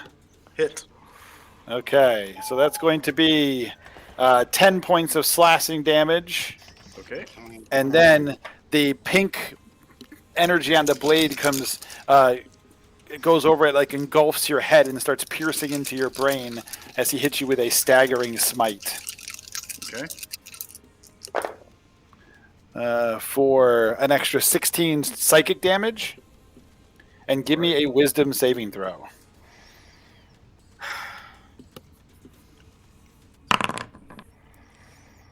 $21. Yeah, that's good. Hold on You one made second. it.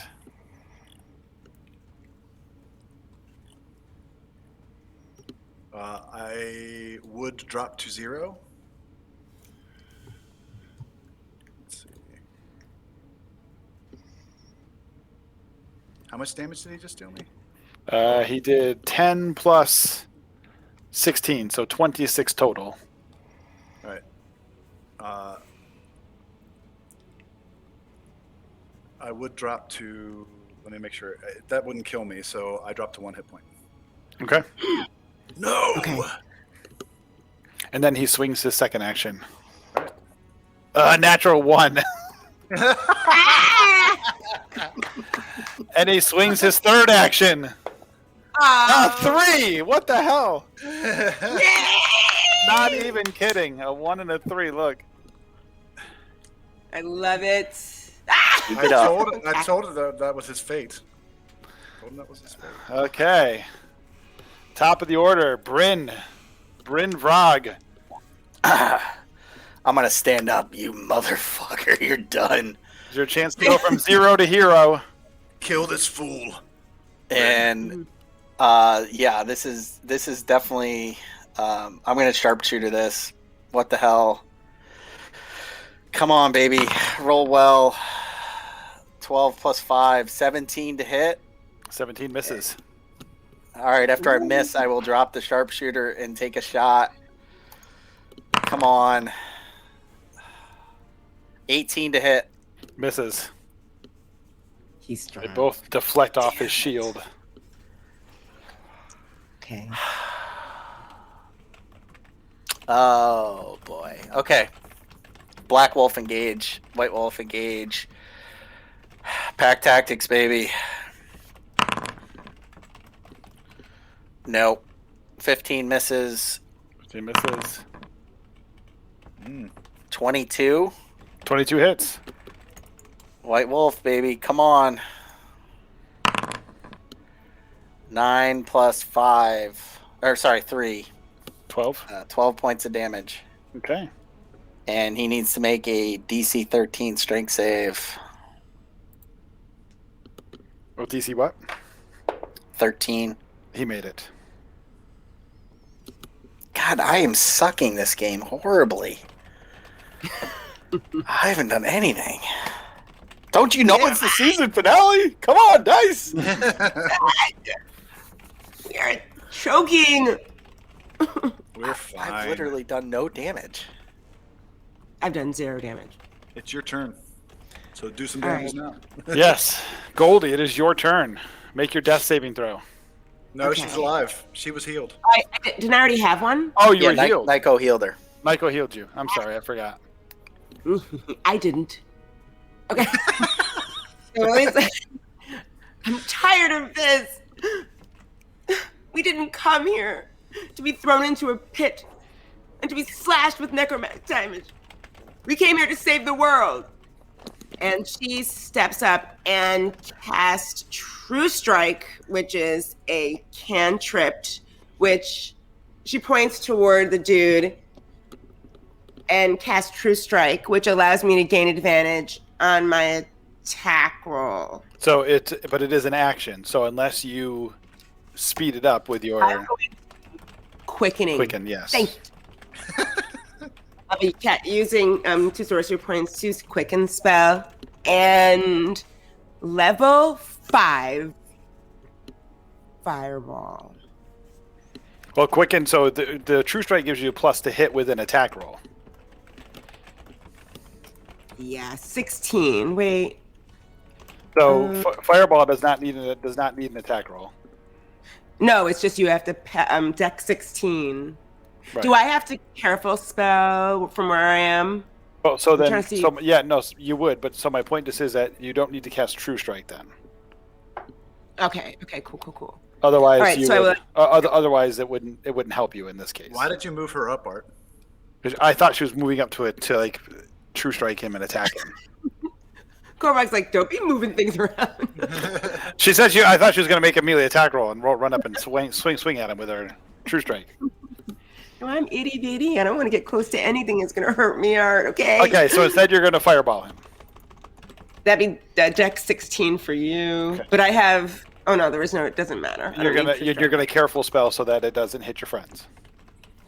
Or the wolves. Or the wolves. Okay. 24 on his saving throw. So you still get to do damage. You just do half. So roll your damage. Okay. Here we go. It's 10d6, right? Yeah. Oh boy. Oops. Come on, Goldie.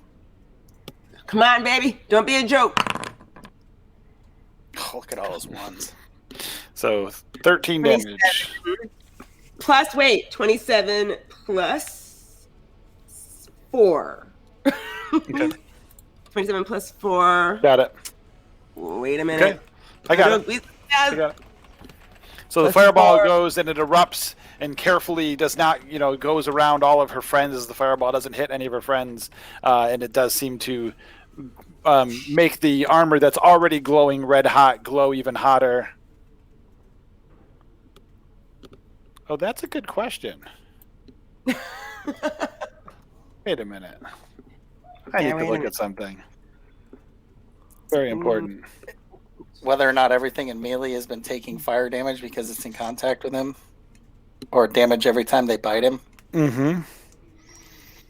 Yeah, I would say flesh to flesh would. Like weapon attacks wouldn't, but yeah, weapon attacks wouldn't, but I'd say flesh to flesh would. I mean, you could be a total dick when the hammer hits the melting magma. It That's gets not stuck. what the spell says. So I know.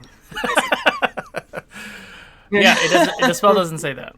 The spell doesn't say anything about Any creature in physical contact with the object. So I would say that if you bit it, you'd be in physical contact with it.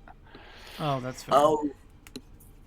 And only because it is plate mail armor. It's not like half plate or anything like that. It's full plate mail armor. So only on hits, though? Only if you hit it, correct. And Okay, you're hitting it with not a hammer. that's not what the spell says. It doesn't function that way. You cause the object to glow red hot. Any creature in physical contact with the object takes 2d8 fire damage when you cast the spell. Until the spell ends, you can use a bonus action on each your subsequent turn to cause this damage again. Oh, true. Okay, so That's true. so no, actually no, because it would be damage. So only if whatever is holding on to the creature when it's Nyko's turn, I guess. Like if you were grappling it and then I If you're ignited grappling, Okay. it. Right. That makes sense. All right, Good gotcha. answer. Yep, got it. Good. Thank you. Okay.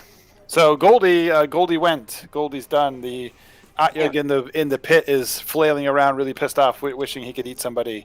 And Nyko, it is your turn. Clear. I worked hard to get you people knocked into that damn pit. This really angers me, by the way. Just so you know. Clear. I believe you, Art. That's 17 points of fire damage, Ouch, Jesus. and then Throw him in the pit. I don't have arms of Hadar, otherwise I could have done that. I'm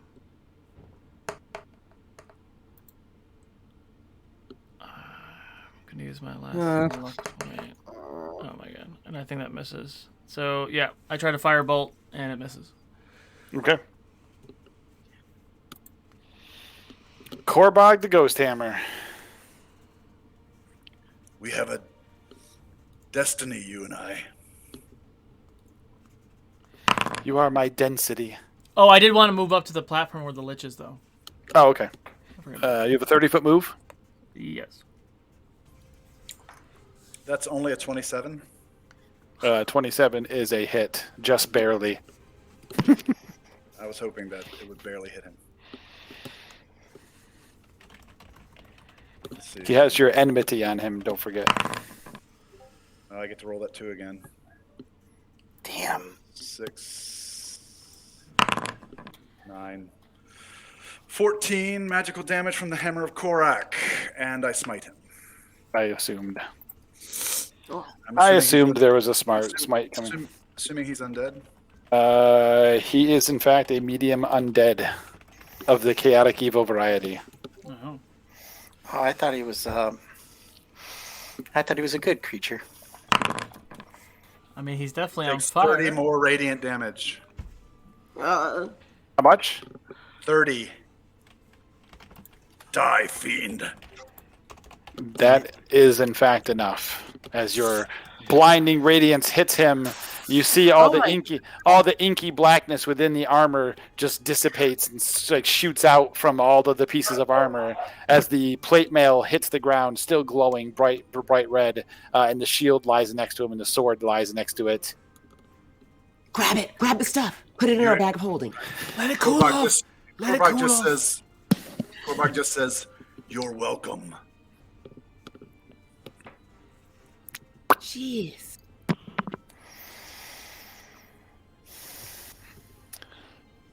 So those minis actually were a Lich mini, and it was a Death Knight mini that you guys were fighting from the new set from the Boneyard set. Oh. Korbach staggers over to the top of this plinth here, Yep. where the Lich is, and he hurls the Lich's corpse into the pit. Oh, nom nom nom nom nom nom nom nom. Ends up Let's Ends up- see it. down here. Oh gosh. As the Look at OU. Does it look like there's?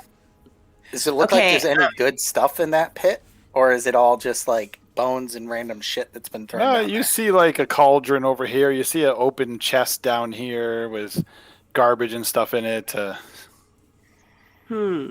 So can we cantrip this guy to death? Yeah. Can we And just shoot arrows at get him? it? Yeah. I want to get it. While we're down here, might as well. I mean, I'm not going down there. Well, not while he's alive, but can we just like take pot shots at the pit fiend and just like quickly kill him? I just realized I might have thrown some treasure in the pit. It's like, Yeah, the Lich might have been carrying something useful. yeah. Nyko, can you do a detect magic? I don't think I can. Goldie, can you detect magic? Oh, I can't can. detect it. It's only 30 feet of me, so no thanks. You want to get down close enough that you can cast detect magic? Well, let's kill the pit fiend and then do a quick investigation of the room to see what's in here before we pop the cork.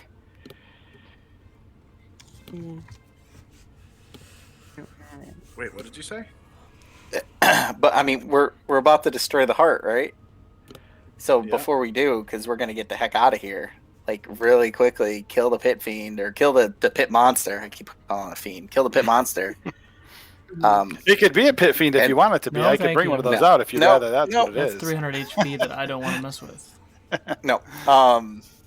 But like, just very quickly. This isn't like an exhaustive search, but maybe with Nyko's detect magic, we can see if there's anything worth grabbing really quickly. Oh. You mean, okay. Let's see. What So you can see that the plate mail armor and the sword and the shield from the Death Knight are all magical. Down in the pit, you can see that the crown and the staff that the Lich were carrying are both magical.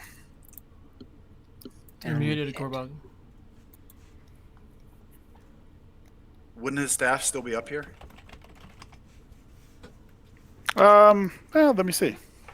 Probably, yes. Actually, yeah, the staff's still up there. Let me see if the crown fell off. Let me roll. Yeah, actually, no. The crown is sitting next to you as well. When you picked him up to throw him in the pit, the crown fell off. I'd probably grab the crown and the staff. Okay. We'll grab everything, throw it in the bag of holding. Okay. Why would we do that? We could use it to destroy the heart. Well, that's true too. Should we should we find out what this stuff is though before we destroy it? Yeah. There actually might be something useful. In getting out of here in time. We might need it. Let me check one thing. That's gonna. Can I take levitate time, it though, out of the pit? right? Yeah. Nothing's in the pit. We have everything. I cast Identify. Oh. What is just it only affects one item though, I think, right? The crown or Yeah. the Yeah, like- identify. Each thing takes a minute. Oh, Yeah, you'd have to cast it 4 times. yeah, but I Choose don't one have object. I don't have 4 pearls. All right. Yeah. I think I only have 1 pearl.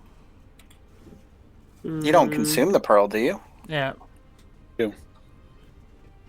Oh. Yeah, anything that costs money. I'm A, pretty a sure. pearl worth 100 gold piece and an owl feather, yeah. I didn't think it was consumed, though, was it? Looking at it. Let me look. I thought you just needed that as a focus. Well, some spells consume it. It doesn't say it consumes it, actually. Hey, Art, Yeah. would I have killed him if I did 22 radiant damage? Yeah. Okay, good. Because I rolled one die too many, I just realized. You are correct. It does. It doesn't say that it would actually consume it. So Yeah, I guess you so- just have to have the pearl. I'll get all the items in a pile and I'll cast it 5 times. Okay. For 5 minutes, I'll cast it. Okay. So the first, the crown is a headband of intellect. Oh. The difference in the headband of intellect, though, is that it does have like a ruby in the front of it, and you can see like something inside the ruby like shifting back and forth. Like a soul? Did we use rubies to catch the geists? You did? No. Garnets. Garnet. We're catching the geists. And then the other one is a staff of striking. Oh, hang on. Oh! I know what's in the crown. That's his damn phylactery. It's his what? Explain for the ignorant. When a lich dies, he goes into a phylactery and comes back in X amount of days. And if there's something floating around in his crown, he probably goes back into his crown. So I don't know. If we destroy it, does it destroy the magic item? If we put it into the heart, does it bring the lich back? Oh. That's nasty, Art. I love you. Good thing we did identify. Okay. I really wanted someone just to wear the headband, and I was just going to have, in X amount of days, the Lich would take over whoever was wearing the headband, which would have been a great storyline for next time. But Yeah. You should have told us. Do we I'm know just glad it clicked. It clicked. Was that? Do we know destroying a Lich's phylactery will make it so he can't come back? you can give me Arcana. I would think Nico knows if you do connect the Ukador lore, because he's fought a lich before in Ukador, but I'll let you decide that. You can have advantage on your roll. Yeah, is this a... Yeah, you know. But would I know if... My question is if I smash the gem, so then the phylactery's destroyed, does that kill the magic item so we don't get to use it for this thing? Or if I use it for this thing, we'll do both at the same time?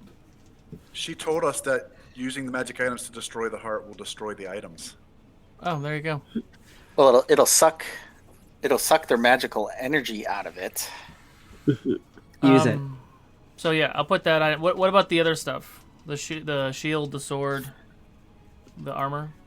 Yep. So the armor is just armor +1.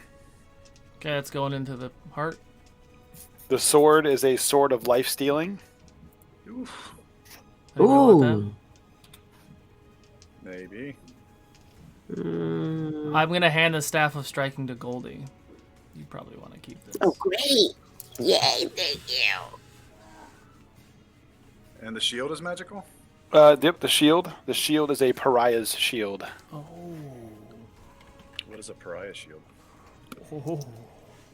You get a +1 bonus to your AC for every 2 allies within 5 feet of you, up to a maximum of +3 while you wield the shield. This bonus is in addition to the shield's normal bonus to AC. When a creature you can see within 5 feet of you takes damage, you can use your reaction to take that damage instead of the creature taking it. When you do so, the damage type changes to force.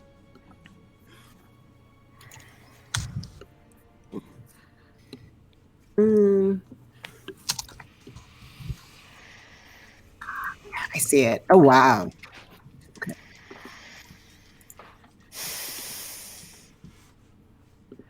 Okay, and so the heart is still pulsing. It needs more. What kind of sword is the sword of life stealing? What is it? A great sword, long sword, rapier, scimitar, or short? Long sword. Long sword. Mm-hmm.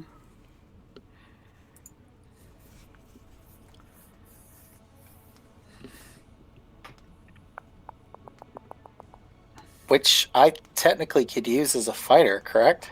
Yeah. As a it's, fighter, it's yes. strength based. Mhm. Yeah, it just would be strength based, so you wouldn't get to use your sneak attack on it. Got it. I mean, we can throw that in if we have to. So, is this Oh, Githyanki boy. woman still here? She is.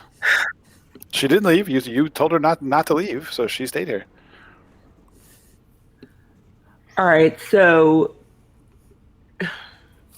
does she know how many magic items it needs, or is there a certain number? Or we just know when we know? It will. Yeah, you will know when it will take X amount of power. She's not sure how much, but the more power it will overload it. It will start pulsing faster as you add power to it. Could we, All right. should we consider resting first? We got to get the heck out of here. The longer we're here, our tethers. You just want a short Really? rest, Corbo? Yeah. I can do the cat nap thing again. 10-minute short rest. Okay. So yeah, I'll use one charge to give everybody a short rest. Okay. Excellent. Sweet. Thank you, sir. And actually, as you, Nico and Korbag, while you're up close to the heart, actually, and now that you're a little less busy and able to pay more attention to it, you do see a silver strand coming out of the heart. One of them goes straight to Korbag's hammer. Oh my god. So it wants. The other one goes to Nico's flute. Like it's calling to it. Yeah. It wants And it. actually, Korbag, you can actually feel a little bit of a tug, as if the heart is trying to pull on I will put Can I move? I'll put my flute in the thing. the strings. Wait, your magical flute? Mm-hmm. Okay, so you put it against the heart. Sure. This is after your 10-minute rest, by the way. Yeah. So you put the flute up against the heart, and you start to see almost like energy comes out of the heart, and it wraps around the flute, and it pulls away. And as it does, it gets brighter and brighter, and then it pulls away, and now the pulse starts getting a little bit faster. And you know, Nico, that your connection to the flute has been broken. Okay. I put my hammer against the heart. Similar. So the hammer goes against it. This energy comes out, wraps around the hammer, it glows very, very bright, and then the energy goes away. And you can feel too, Corbite, that the hammer has become defunct. It is Then just I an pick orange up the headband of intellect and I place it against the. Smaller energy, smaller effect. As it does pull it away, and the energy goes away, you do in fact see like the soul that was inside the gem. It gets pulled out and gets pulled into the heart, and there's a little bit of almost like a little pop as its soul gets ripped out of the item. It doesn't begin to pulse nearly as fast as it did before with the other items. Is the crown a work of art? Sure, yeah. Okay, we can keep it. Yep. Give me a roll 2d6, Corbag.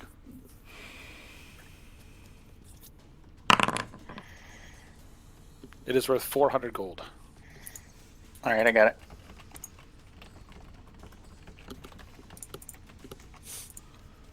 We need more energy. You still need more? Are there any other tethers to any other items? I'll pull out my I Ring of the do. Warforged. Is there a tether? Not from where you are. Do you get closer? Yeah, I'll walk up. Okay. As you get up and get closer, a little tether goes over and connects to your wolf bag. Ah, you motherfucker. Oh no! It's like I hate this item and I hate this item and I hate this item. That's like my favorite thing about this character, my wolf toy. We'll get them back. We'll get them Aw. back. We'll get you puppies. We will. We'll get you puppies. But those can die. I can keep bringing back the little son of a bitch.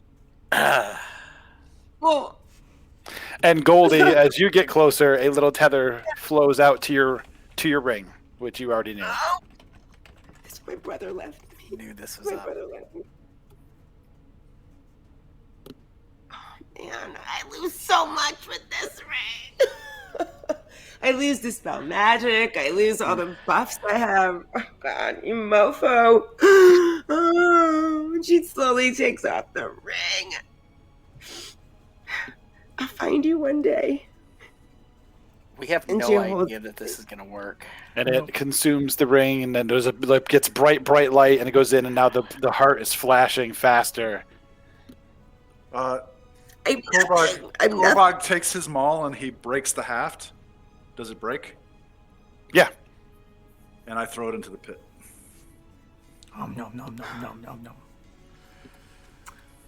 You're feeding the monster while we're in the middle of Okay, this emotional so- scene. Before I do this, this heart is likely to explode when I touch my wolf toy to it. So, if we need to be prepared with the mirror, we should set that up now. Where's the bag of holding? What are we doing with the Pull it queen? out. I get off the platform, and the Githyanki lady, her name is Zarya, right? Zarya, yep. Is still there. Yep, she's back over. She's back. She didn't come up close, but she's still in the room. She's kept her word. And where is she? Back here. Let's say she's over here. We'll use the lich for her. We'll say she's over here. Here. Boop. All right. We'll say we'll use the lich for her. I walk over to her and I say,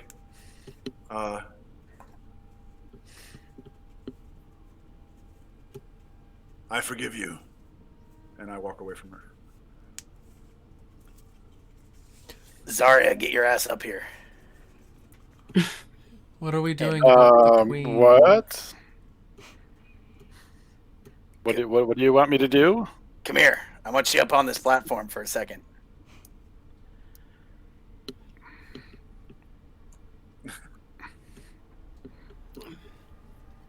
Nyko Goldie, go over with Korbog. Get the mirror ready, and we'll pull out. We still have Luca's bracelet. As you pull out the bracelet, you see there's a tether to the I knew you were bracelet. gonna do that. What? Oh, come on! Well, I don't have whatever Mizushi's thing was with us, do we? No, you don't. You don't need theirs. We need exactly 5 items, apparently. Of a specific or, type. or we need 4. So maybe. Well, Goldie's is already gone. Sorry, Goldie. We should set up the mirror. We should activate the mirror with Luca's bracelet. How did the mirror work? Do we remember? Whoever activated it is the last person to go. Yeah. Yes, whoever activates it's the last person has to be the last person to go. Okay, so just to speed this up a little bit, we'll set up the mirror. I'll activate the mirror. I'll bring the bracelet and the wolf toy back up onto the platform with Zarya. When you take the bracelet out of the mirror, though, doesn't it deactivate it? No, it does. Yeah, it does. Yeah. Wait. Yes, Wait. it does. Wait a minute. Okay, wait.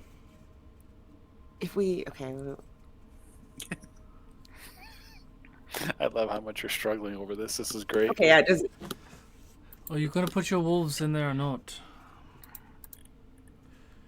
Well, Can we ask that creature if you know? yeah, I mean, if I need to sacrifice my wolf toy, I will.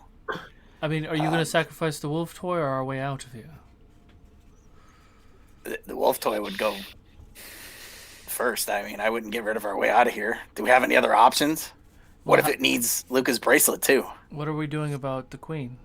We'll never find out until you put the toy on there. Let's go.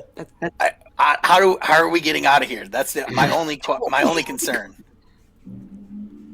Well, maybe it's giving you a choice, either the wolves or the bracelet. Maybe it's giving you a choice, and Well, But if this thing explodes, so this is why I'm asking. We have 2 things left. I touch the wolf toy to it and it explodes. We aren't out of here. We need to be ready to be out of here.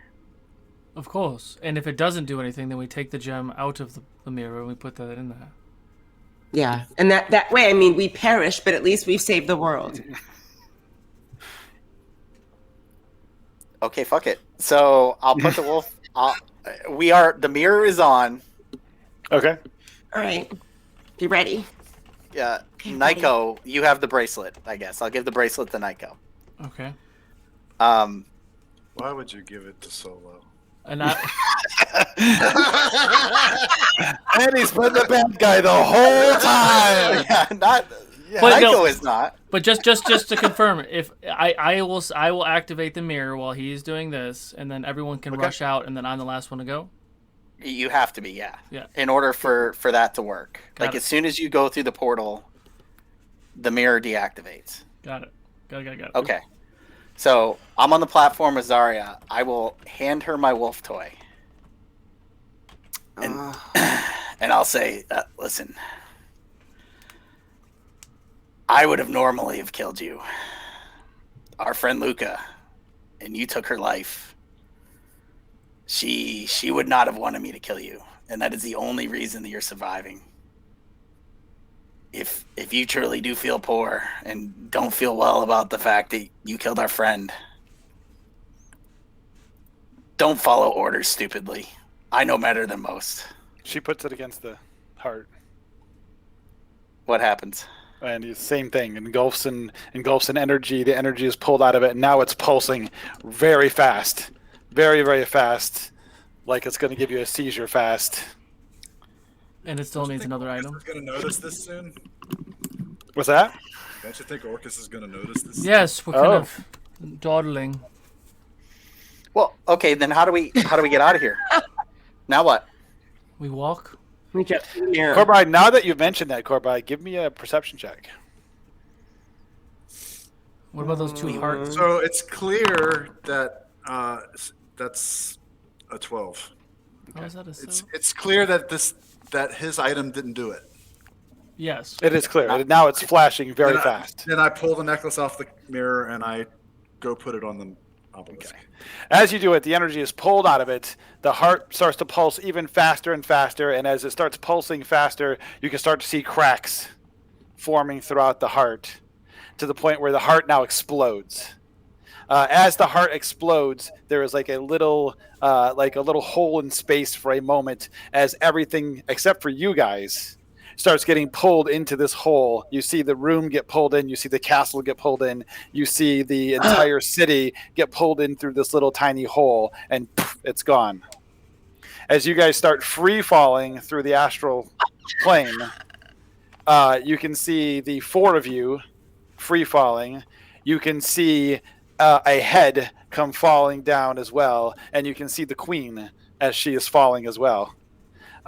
Within moments, you can start to see 2 shapes flying towards you, as a black and a blue dragon start to come up to come up on you, and they grab you to save your lives.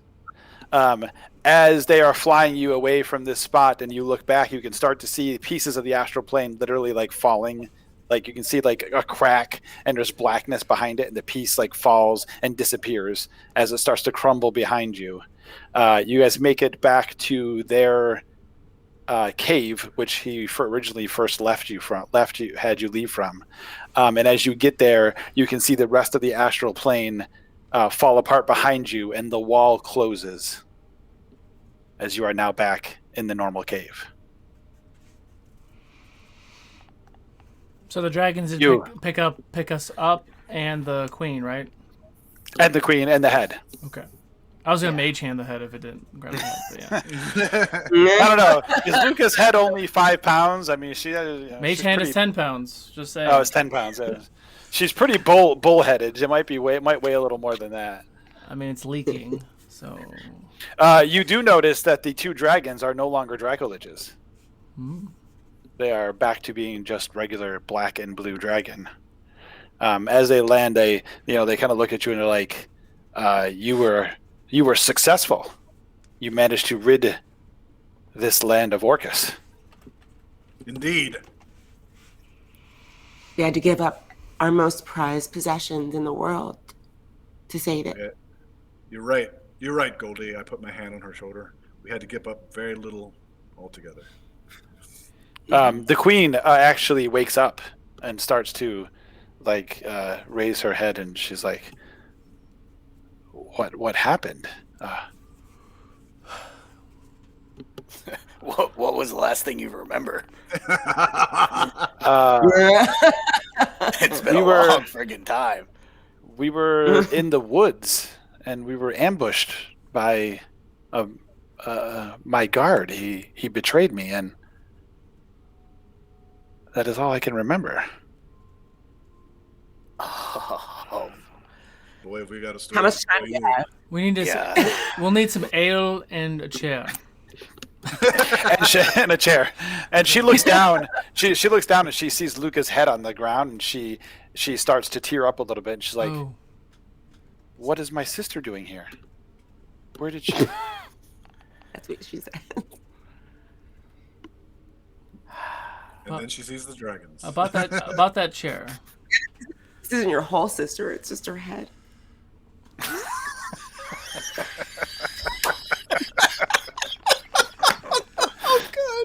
Oh God. We just had a conversation.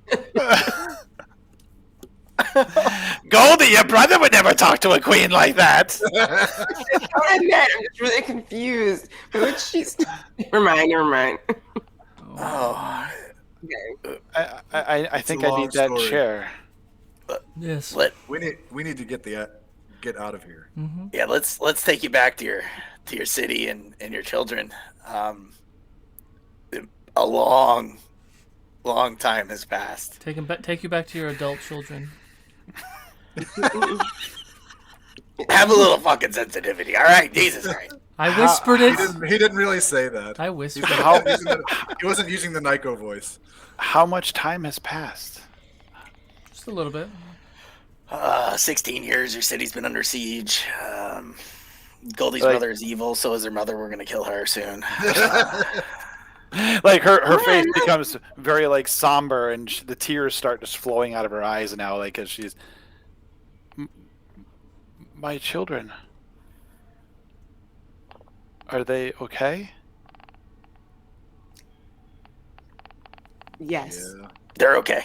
Your daughter stepped up. Well, wait a minute. What about her son? We're not so sure about your son yet. What about Riasa? The jury's still out on your son. But we pretty There's a much jury? What did he commit a crime? We don't really know yet. We're trying to find We'll out. get back to town and we'll talk all about it. How about that? It's a lot to process. Okay. You guys do notice your tethers are gone. You also notice that you are the cavern has changed. It does not look the same as it was, and in fact, as you guys leave, it's a mere few hundred feet from the cavern where the 2 dragons are to the exit, and all of that stuff that you had seen before with the big cave with the ice and the fire, it's all gone.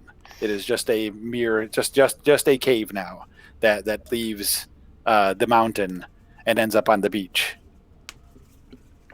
As you get there, you notice most of the area is wet as the cold has stopped advancing and it's starting to thaw out now.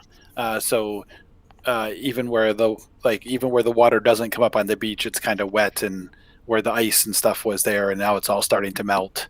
And the little town that Korbog had raided in his past life was no longer covered in ice anymore, but it's all wet and starting to thaw out. Yep. Do the dragons follow us? Or? Yeah, are they still with us? They don't. They stay in the cave.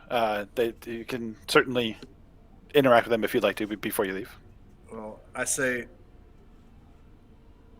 before we leave, I say, you owe us. You acknowledge that. We do. Yes. We will return when we need you to repay what you owe. And the blue dragon kind of moves over towards you, Korbog, and he like lowers his head down and kind of bumps you slightly with his head and says, "Thank you." Would Nico know what kind of magics the dragons could possess? Give me an Arcana check. Oh, it's an 18 on the dice. That's a 20. I mean, they could be spellcasters. Some dragons are. I'm going to telepathically speak to the one that we talked to before and ask The blue one. if they know... Or the black one. The black one. I'm sorry. Yeah, the black one. If they know the spell Plane Shift. Let me see.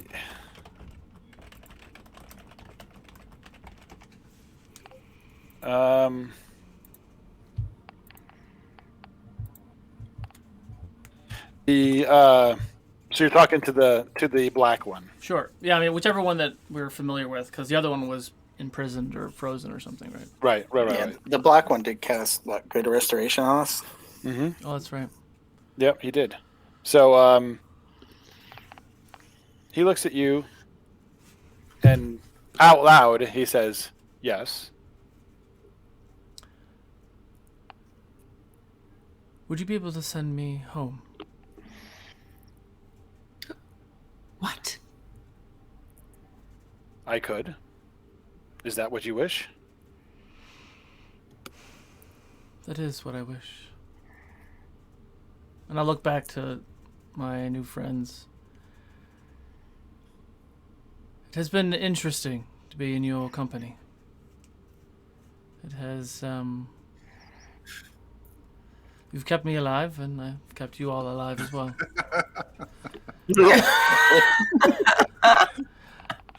I wish you all the best of luck, but as you know, this is not my home. Well, sorry, that was your one wish. You just give. You just bless them all with luck. That was good. It's not a blue genie, all right? Right?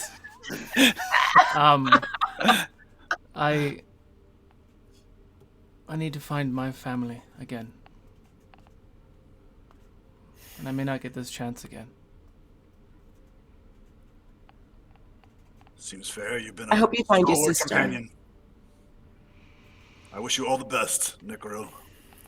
You as well. It's been a pleasure. Boop. He waves his hand, says a couple of words, takes a big clawed, finger, and touches the top of Nico's head, and you are plane shifted away. He is gone.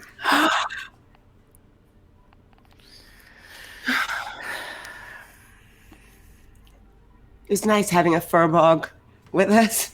I'd never seen one before, so it was interesting. So for the rest of you, you can leave. You can get the queen out and make it to the village. Like I said, things are starting to thaw. So you've seen that you have in fact vanquished Orcus from this realm. His effects have been stopped. It feels like the end of an. It does, and I feel like that's probably a good place to stop. Yeah. To be continued. Mine is my ring. Fuck you. I'd like to cast Mage Hand on Art, and it's a middle finger that comes out of the ground. Like this. Yeah, seriously. Come on. Suck. That's amazing. Make us give away our fun toys. So I had based that all on, so many years ago playing like second edition Dungeons and Dragons, I had I had a castle with my character Quell. Quell is my character from 25 years ago, and her castle got raided by Githyankian dragons, and her best friend, which was a Drow ranger, showed up to defend her castle, and Githyanki with silver sword surrounded him, chopped his head off, grabbed his body, and plane shifted back to the astral plane. So she went on an entire quest to go find him on the astral plane, and then in the end, she had to bargain with Orcus for her friend, in which she took her orb of dragonkind. She had a great worm orb of dragonkind, which is a powerful artifact, and gave him the orb for her friend back, and then she left the astral plane. So I kind of pieced that whole part of like a story that I remember fondly from a character that I had, and weaved it for you guys to kind of do something similar. That's cute. Hence the reason the eating the magic items was to. That's amazing. Yeah, I like it. I think Thad's gonna cry. Not Bryn. I think Thad's gonna cry. I had a flop and everything. I'm salty. It's just a +1, Maul. Yours. Oh, grapes. All right. Oh, that's a wrap up for a very big, long storyline that we've had going on for a year now. That's a year-long storyline that we had going on that we've wrapped up, which is kind of fun. We'll begin something anew next time. Yeah. All that. So we're going to be off in 2 weeks. We will let people know where we are and when. So in a month, we will regroup. We will put out feelers to everybody, let everybody know where we are and what we're doing, and we will see you all then. Do I get to level up? Yes, you all get to level up. Yeah, I would hope. So like as level always, 15 to replace the items you just took from us. As always, I'm the Arthur of Gaming. You can find me everywhere for that. The items today, by the way, the Lich, the Death Knight, and the Oatyu were from the WizKids' new Icons of the Realms Boneyard set coming out in March. So those are some pretty fantastic sculpts. So check those guys out. I have some videos up on my YouTube showing them off. Goldie, let them know where they can find you.